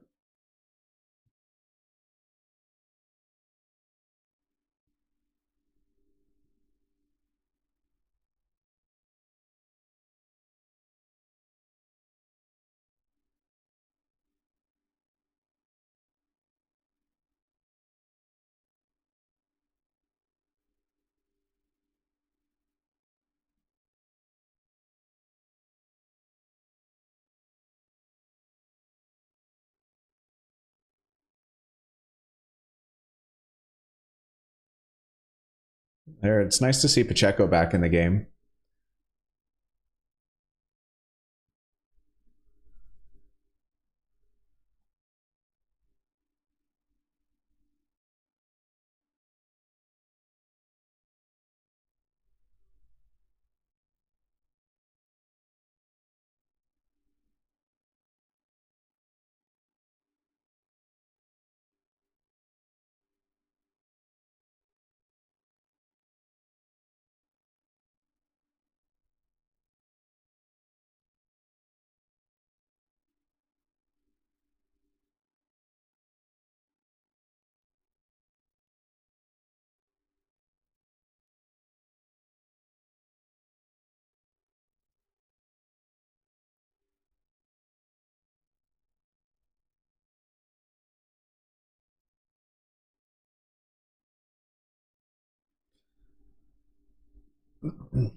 Chiefs in heavy here, three tight ends. And they go deep. Oh, that might be I was gonna say it was unlucky for the Detroit player because he just made contact before the ball got there.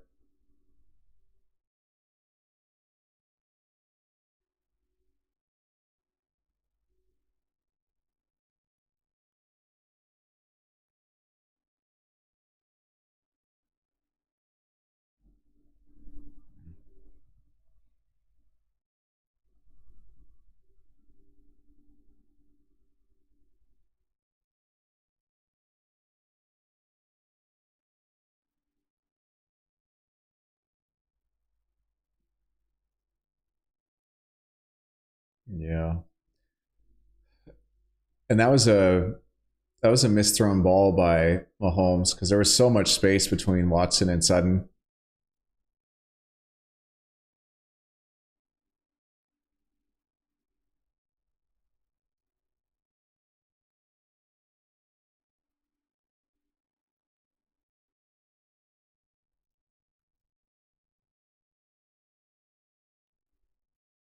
Like I know it can't be too hard, but Patrick Mahomes has such good decision making once the play breaks down. Like there, he looked at Bell, kind of pulled it down, pulled the defender towards him, and then hit Bell. It was really nice play.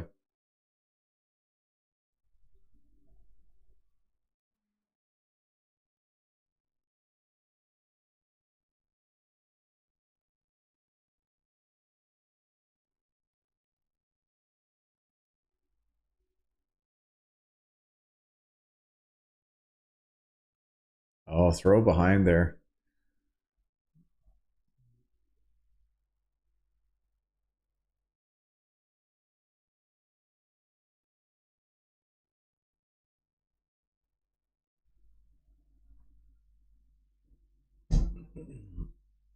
This is where Hutchinson has to come in.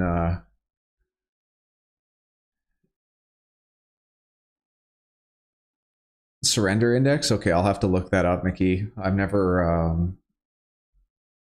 I've heard it mentioned, but I've never looked into it.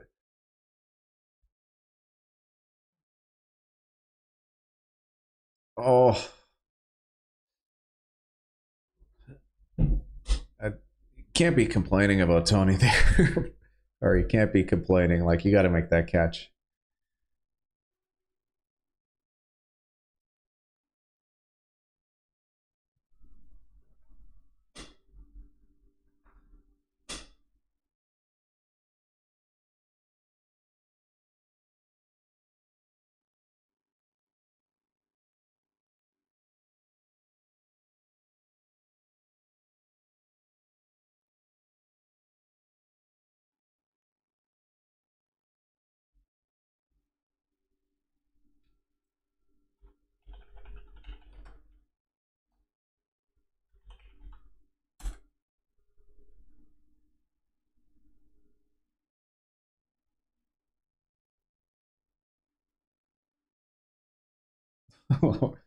Yeah, that's thanks for this tip, Mickey, because this is exactly what I was thinking. Detroit decided to punt to Kansas City from the Kansas City 40 on 4th and 3 with 5:56 remaining in the third, while tied 14-14. With a surrender index of 29.83, this punt ranks at the 100th percentile of cowardly punts of this season and the 98th percentile of all punts since 1999. So that's about as bad as it gets.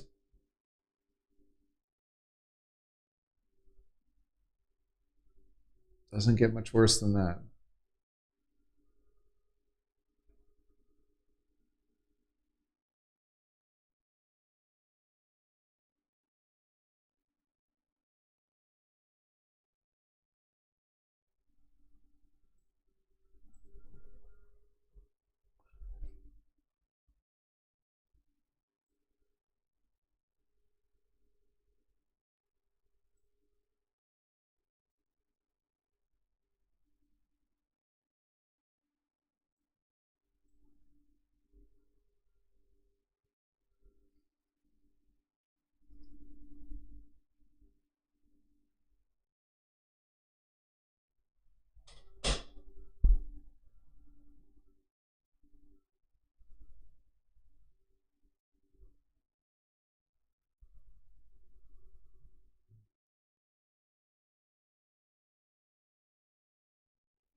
We've had a little bit, not too much here. I did make a like I'm in Alberta now, and I made a trip back to BC a few weeks ago, like during while the fires were going on, and we drove through them, and it was pretty smoky during that time. Pretty smoky in the Vancouver area as well, but now it's pretty good. I feel like a lot of the smoke has gone south. Where I'm at now, the it's very rare we get that bad smoke, but there's definitely places in BC where it can be pretty bad.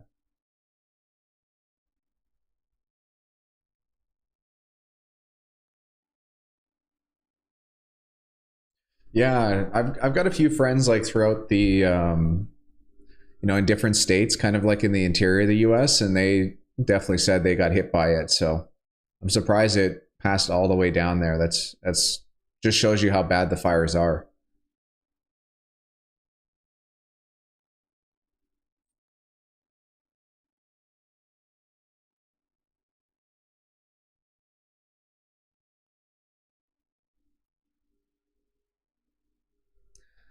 These are the type of plays that it's just you see how good Mahomes is because Goff.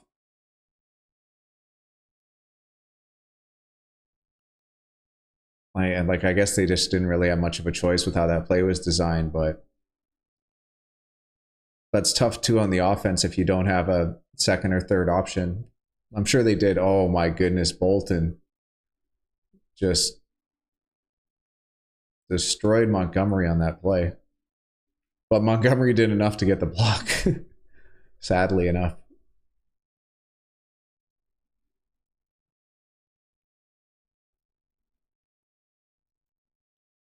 I don't know how you could call that a trip.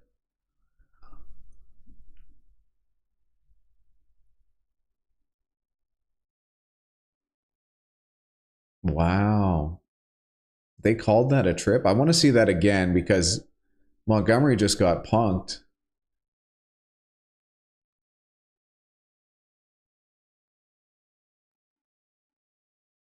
He didn't.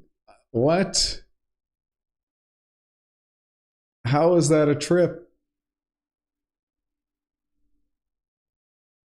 I don't understand how that's a trip. Like I get what a trip is, but I don't get how that's a trip.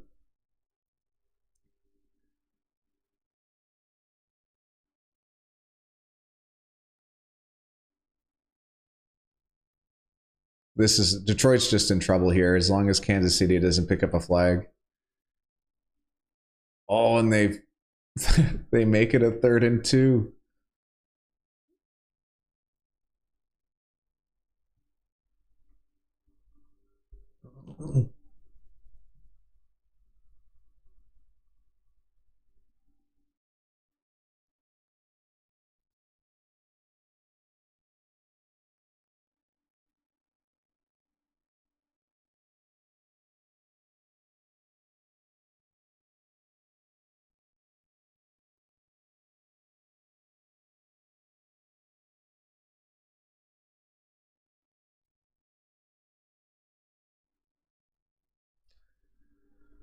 Well, let's see the surrender index on this one.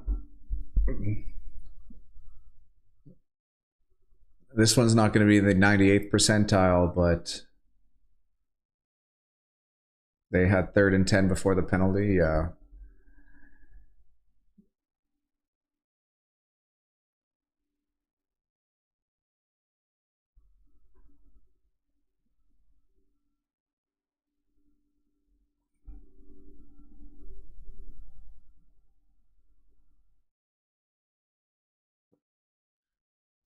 I mentioned that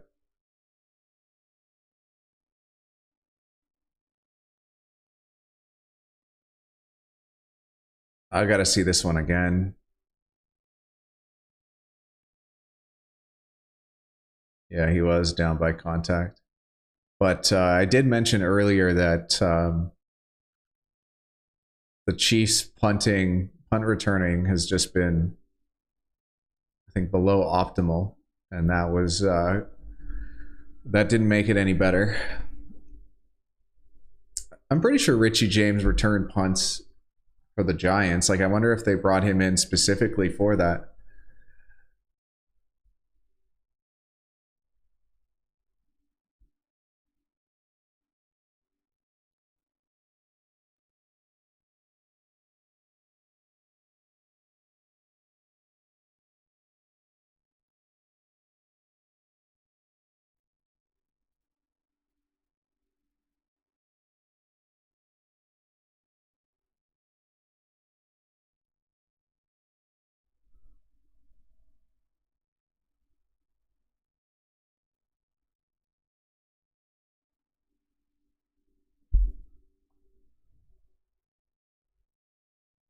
Total still 45.5 for this game.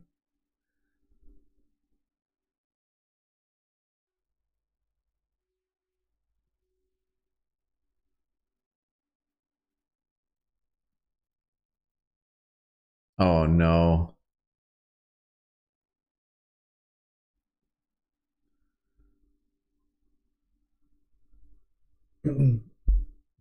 Gardner Johnson, man, that guy has had some serious tackles tonight.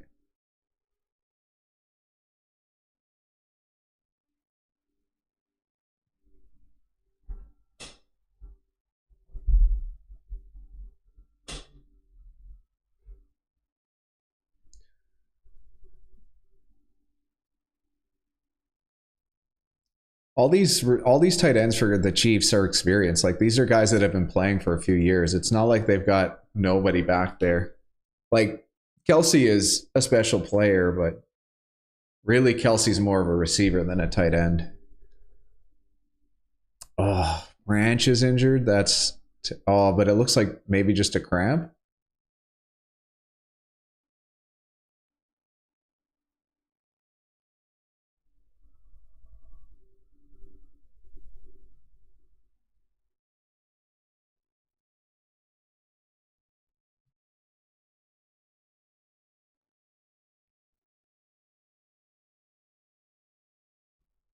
If I'm whoever complains like from the Lions is they have to be pissed about what Taylor's doing in this game. Like it's bad enough where they're highlighting it on the broadcast. Non-contact? Oh no.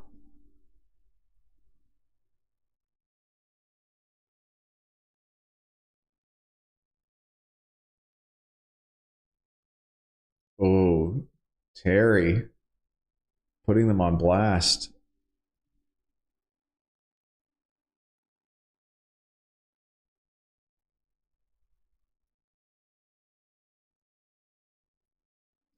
Like how they showed that angle from like a 45 degree. Like you have no clue if his helmet's in line. This is terrible. If this is a season long one, I feel so bad for this guy. He's had such a great game.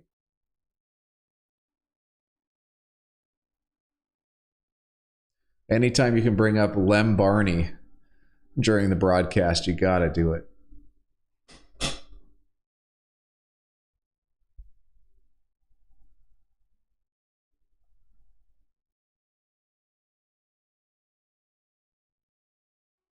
Yeah, they will. No, they won't. Okay.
Live lines now Chiefs -6, money line -372, OU 45.5 with juice on the over,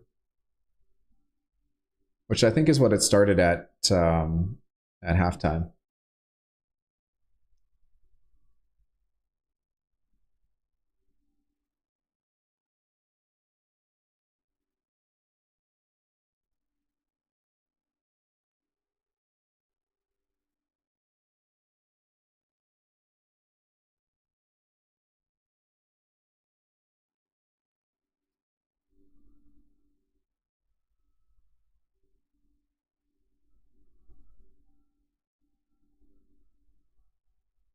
You'd take Chiefs by 6, yeah. Especially with where they are on the field, 1st and 10.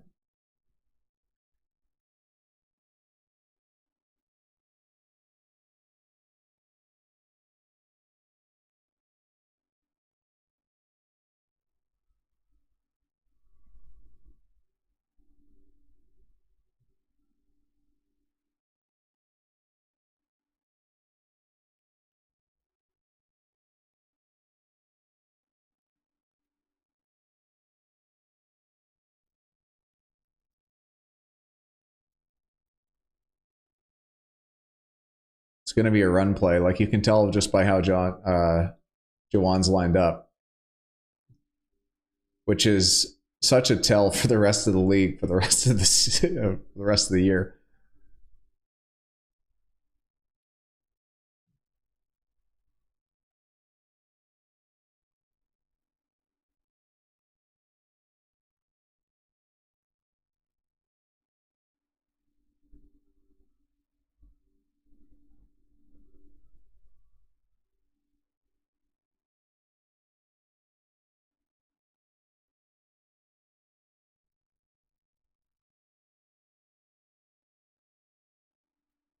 Passing play, like it's you can tell by what the right tackle is doing on each play.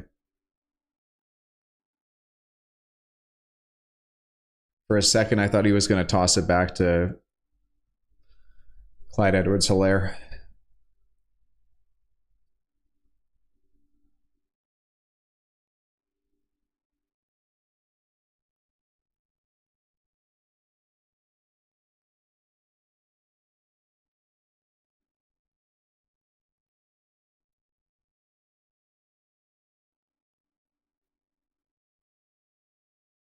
Trying to get the ball into Tony's hands, who's got it in his right arm, even though he's running against the grain. That's tough. Tony was so explosive for those few games for the Giants, but he hasn't really had the opportunities to show what he can do. Yeah, jet sweeps.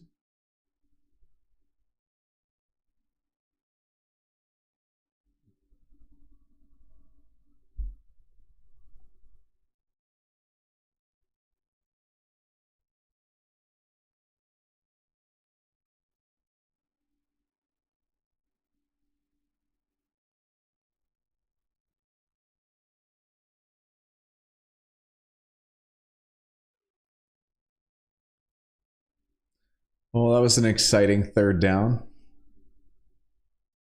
Live line down to 5.5.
Here comes the 39-yard attempt by the Chiefs. Quite a bit of wind here.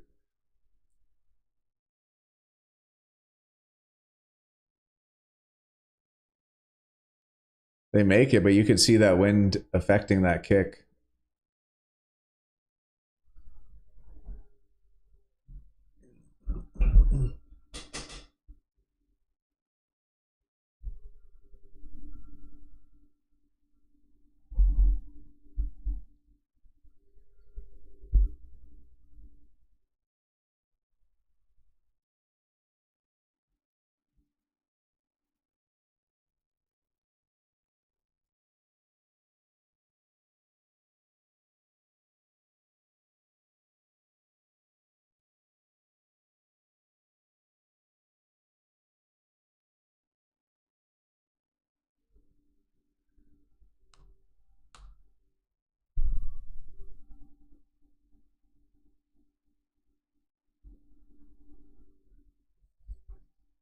So live line is Chiefs -5.5 at -119. Money line +256 for the lines to come back. -320 on the money line for the Chiefs. OU's at 44.5 with -124 on the under.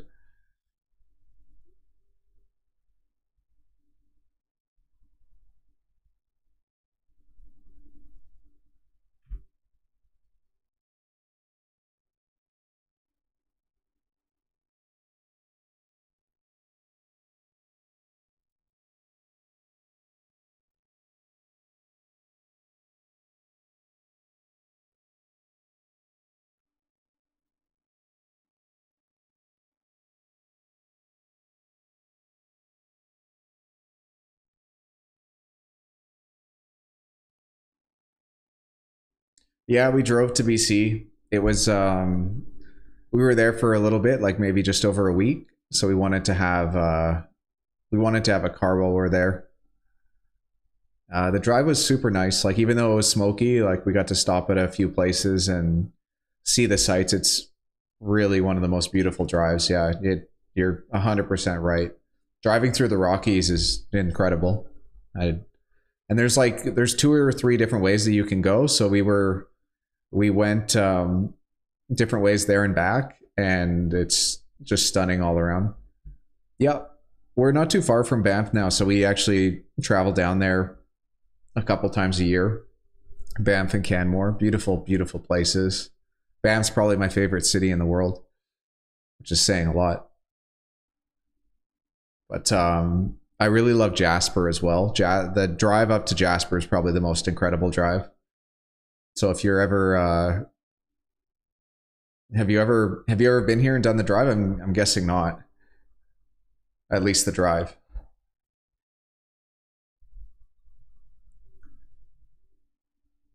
No, you can't see them.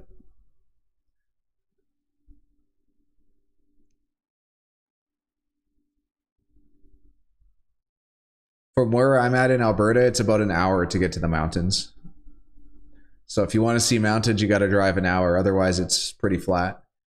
We do have the city that I'm in Lethbridge is they've got the coulees, which is kind of a cool little formation of the rocks dip down into a valley, which is pretty nice. Montgomery with the first touch here on 1st and 10 for the Lions after the Chiefs field goal. Yeah, the drive up to Jasper is beautiful. I would do that again for sure. Or I'm looking forward to doing that again soon.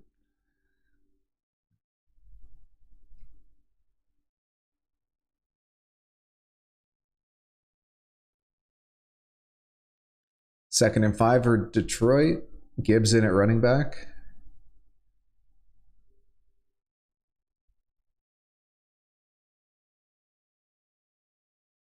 It's going to be like 3rd and 7 now.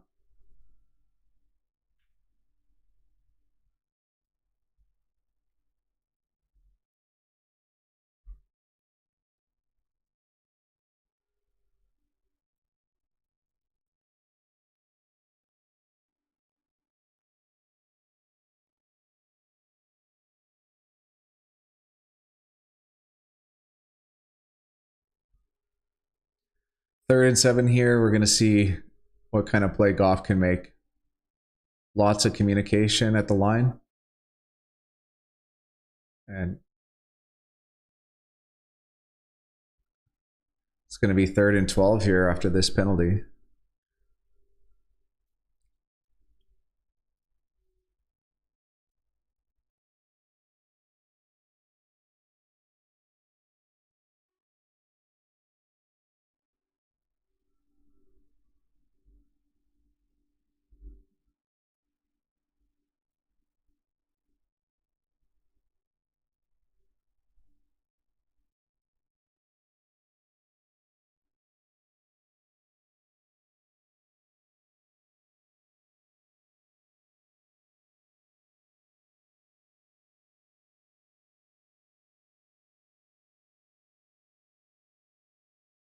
Oh, what a play.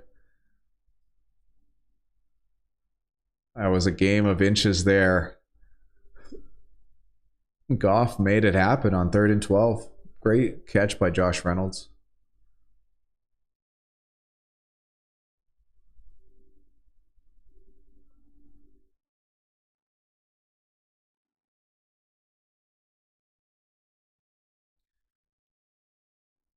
It looked like he actually hit part of his arm as he was throwing that because it didn't look like it came out. Oh, good catch. Good catch by Wright. This might be coming back, though.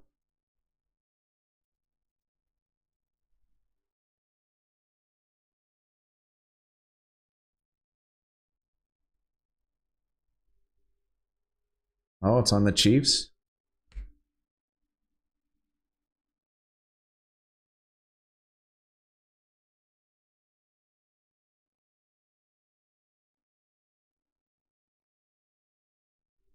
Good play here by... Good result here for the Lions.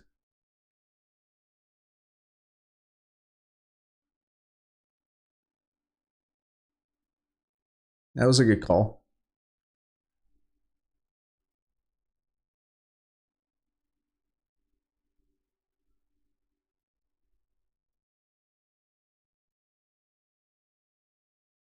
Oh, that's a key play by Derek Nottie.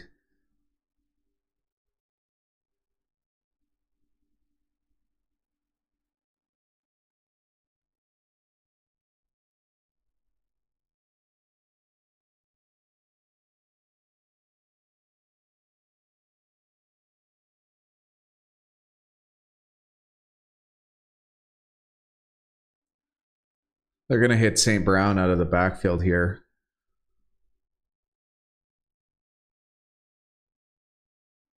Weird. What a weird play. Using Amon-Ra St. Brown as a fullback. Those are those ones that feels like they're setting it up for a play in like week 3 or 4.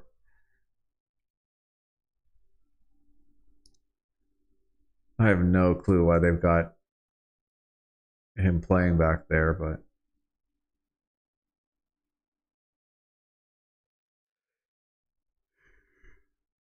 such a weird play.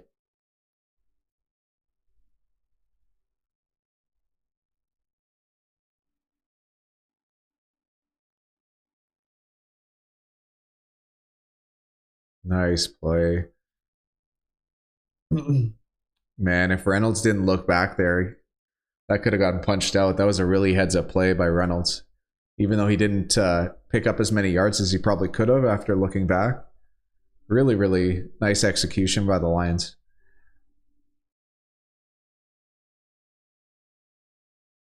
Nice job.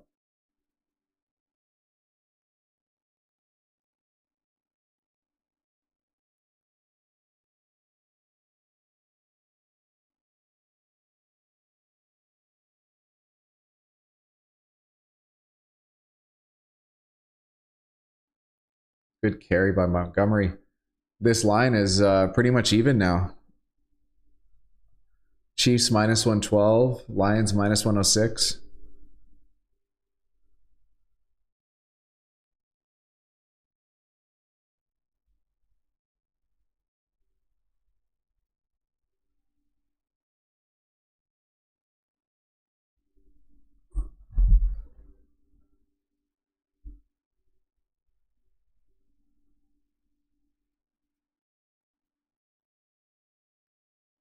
And he's in. That was a tired Chiefs defense there at the end, and Detroit took advantage. Tie game, and the Lions are about to take the lead.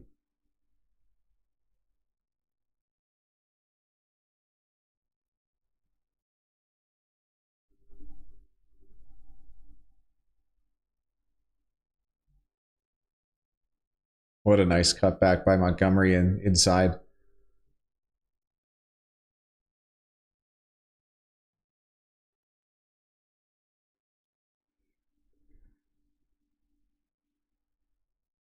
Extra point is good. Detroit is up 1 with 7 minutes left.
The line has moved in the Chiefs' flavor in the Chiefs' favor since that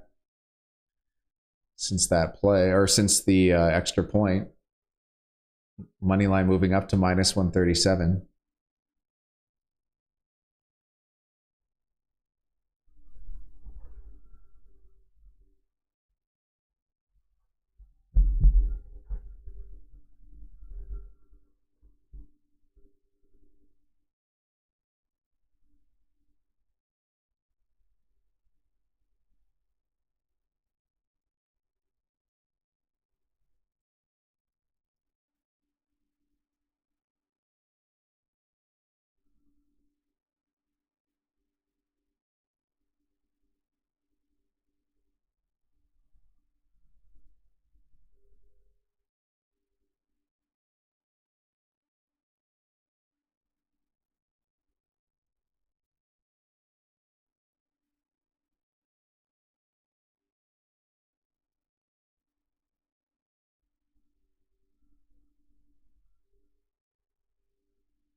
Oh, nice. They got a viewing party in Detroit.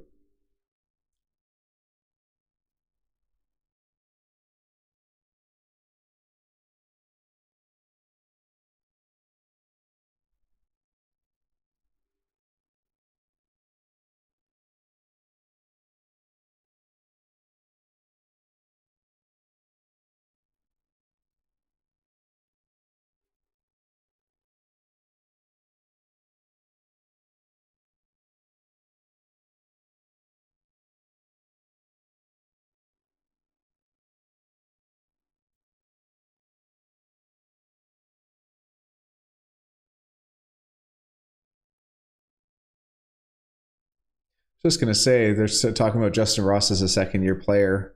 I didn't remember him, but they're saying he didn't play last year.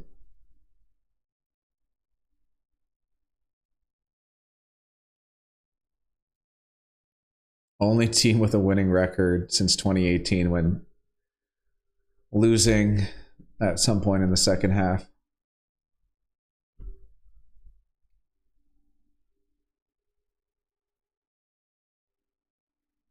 All right, we're going to have a 3rd and 1 here.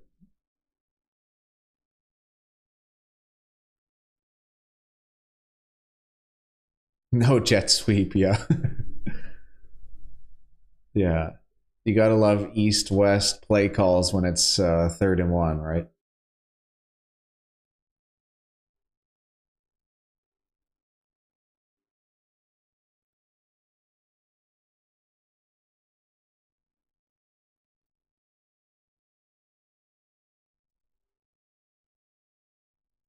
And you get the jet sweep and Mickey, you called it.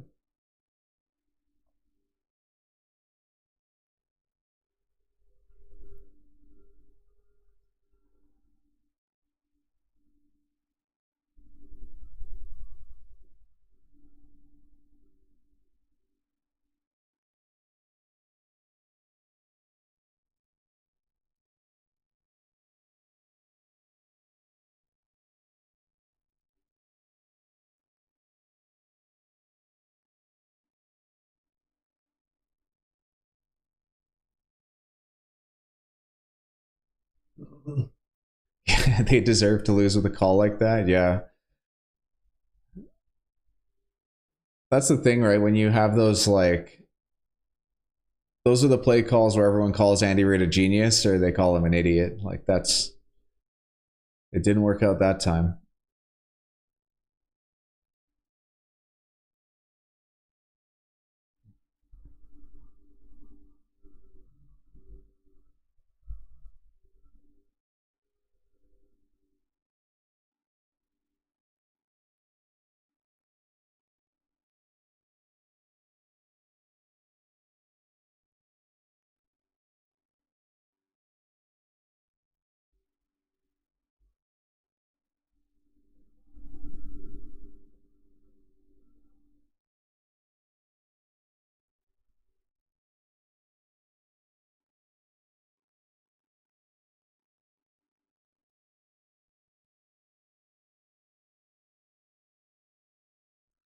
Yeah, the Chiefs have always been kind of. I feel like, well, right now their tackles are humongous, but usually they're a lot more like finesse than powerful. So they don't usually just like go downhill, at least from what I can remember over the last few years. But then again, like that play call was just to me it was almost more the execution was just really bad. Like the second he went under center, everyone reacted and got up closer because you take away the I don't want to say you take away the ability to pass, but it just becomes way less likely that they're gonna, you know, hut that ball and then lateral it back to Mahomes. But they do stuff like that all the time. So yeah, this game has been wild. It's been nice if you're a Detroit supporter at this time. But it has been a good game. Pick six. There was almost that fumble off the punt by the Chiefs. There was the fake punt by the Lions early on. I thought I was going to see the Lions actually take more risks this game than they have.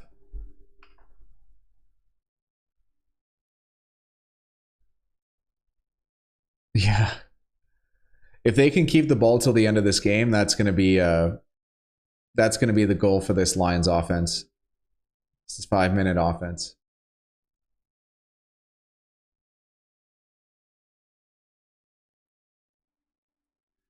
Well, that's going to really throw them back to start this at 1st and 15.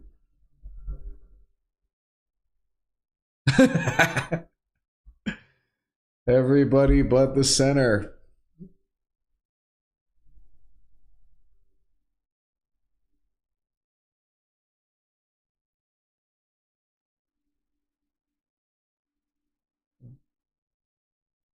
Hutchinson's been terrific. He's been a pleasure to watch.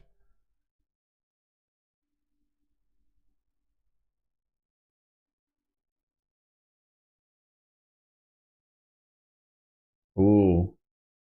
Tons of room here for Gibbs. He ran out of bounds, though. That was a mistake.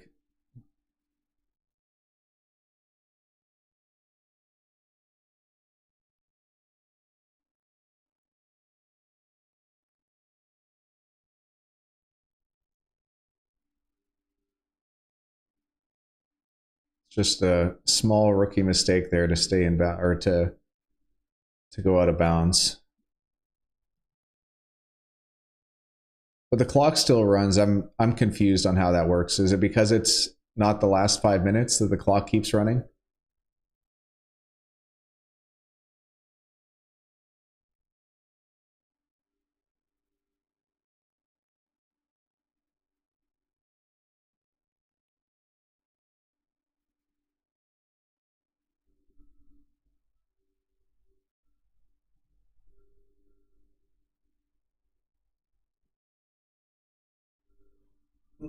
They've never done a good job of explaining how the clock stops and when it stops. You kind of just have to guess what's happening.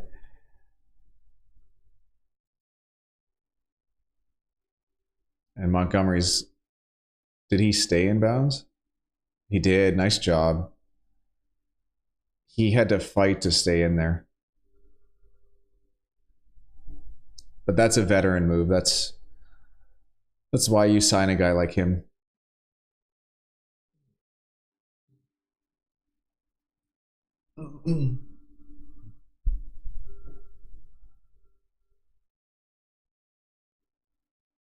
Third and 5. This is going to be a key play in this game.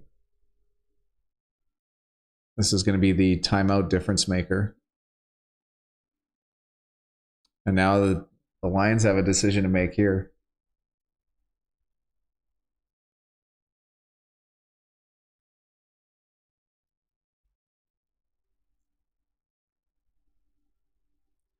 You line up to go for this to see if you can get them to jump. And then if they it doesn't matter if they take the 5 yard penalty if they're going to punt anyways. But this wastes the clock because Chiefs aren't going to take a timeout here.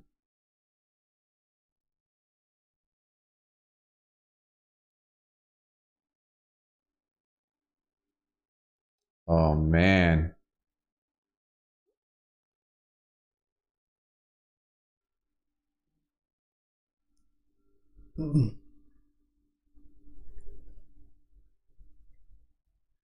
Well, they rolled the dice. It didn't work out.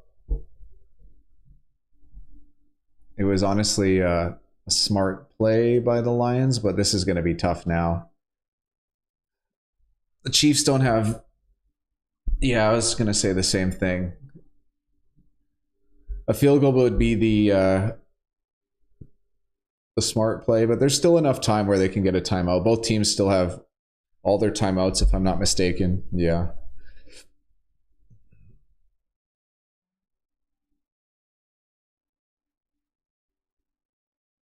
Man, Tony with another drop. Not his night tonight. He's been him and Marvin Jones have looked like they've got that first game jitter.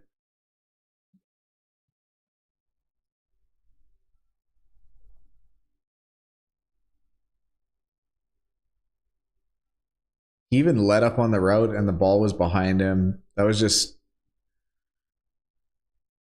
a lack of execution by both guys.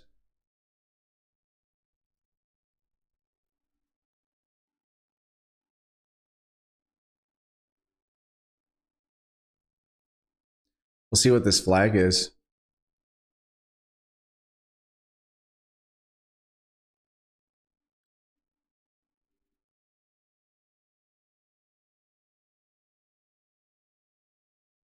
Ooh, that's rough. What's that going to be? 2nd and 20? How does Donovan Smith end up on every great team? Is he taking discounts here to play?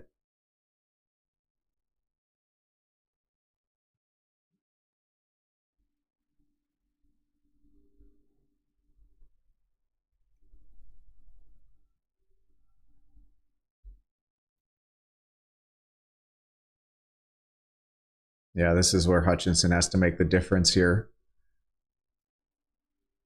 And he gets locked up. Drop. 3rd and 20. This is going to be a difficult down for them. But this is 4 down territory now at this point.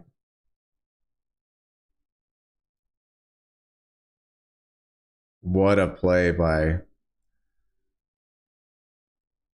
CGJ.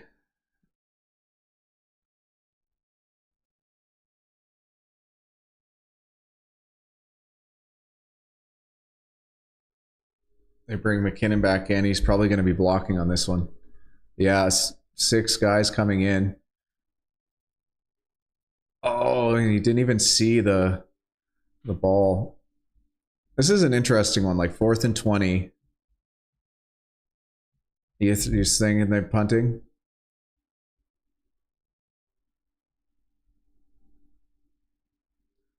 I don't know what the difference is.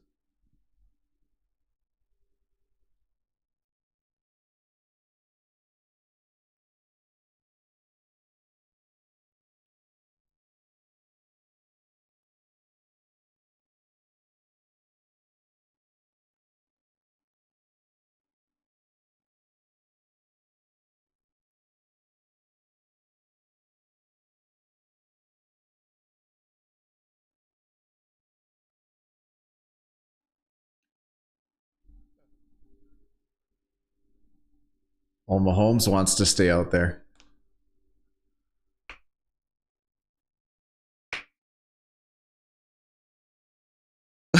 It took all night to get that.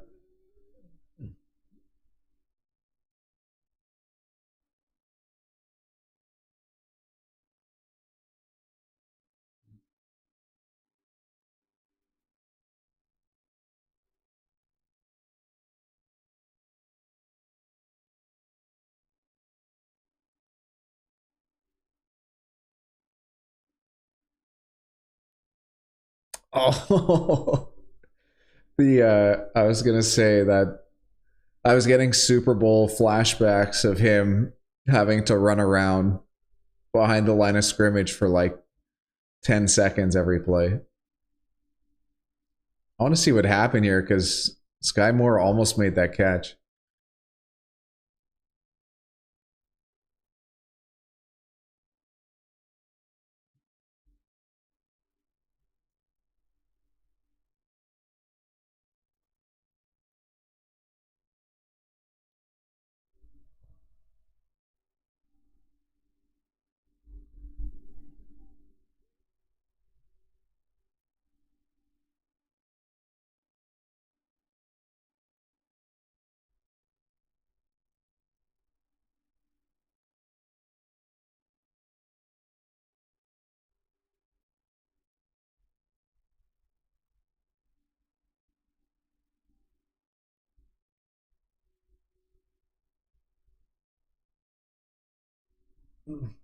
Live line Detroit minus 455, Chiefs plus 371. I don't know if they hit, did they hit the 2 minute warning? They must have if there's these commercials. Chiefs have 3 timeouts.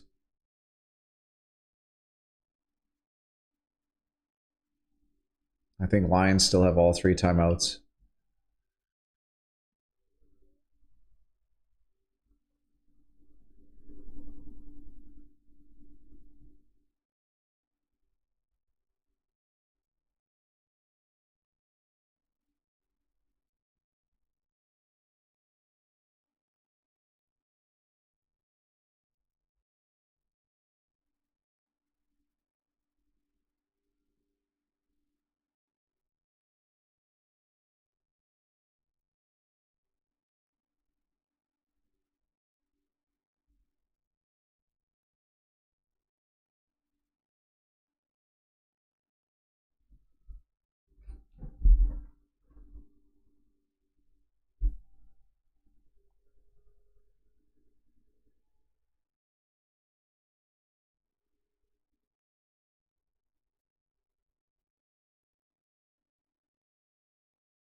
All right, 2nd and 5, 2 timeouts.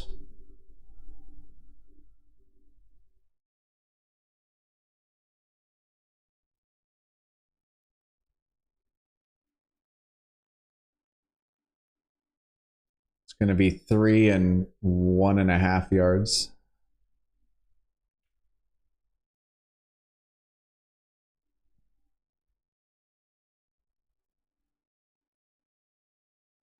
Yeah, this third down. This third down is the game unless they go out of bounds, but then it's still pretty likely Detroit's going to take this home.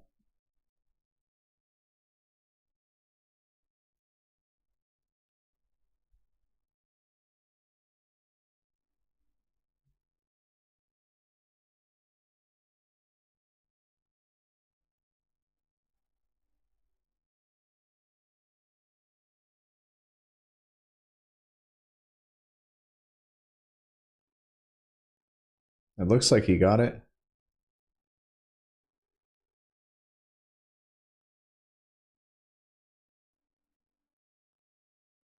That's game. Ball game.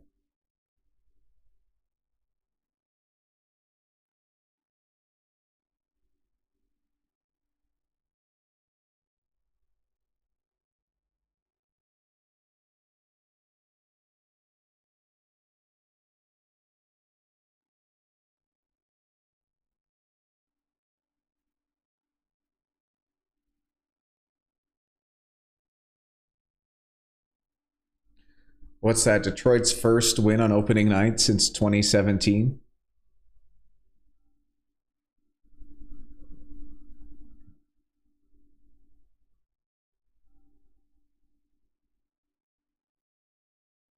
Have a good night, Mickey.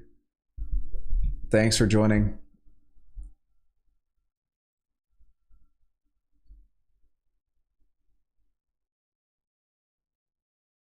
That's it. All we're getting is kneel downs.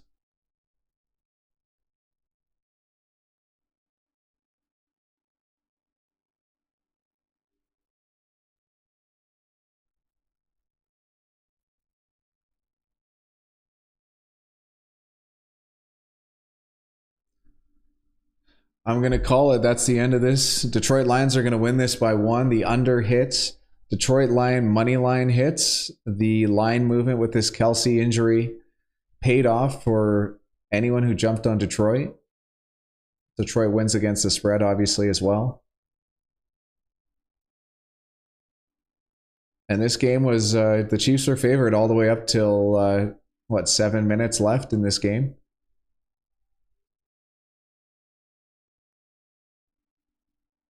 I'm going to wait for this one last kneel down and then I'll call it. But Dan Campbell gets the opening night win for the Lions, and this game is done. Thank you guys for joining the live stream. Hopefully you guys enjoyed spending the time. And congratulations to the Detroit Lions for winning that opening night game in Arrowhead. Not an easy place to win. All right, guys, have a good night. Thanks for joining.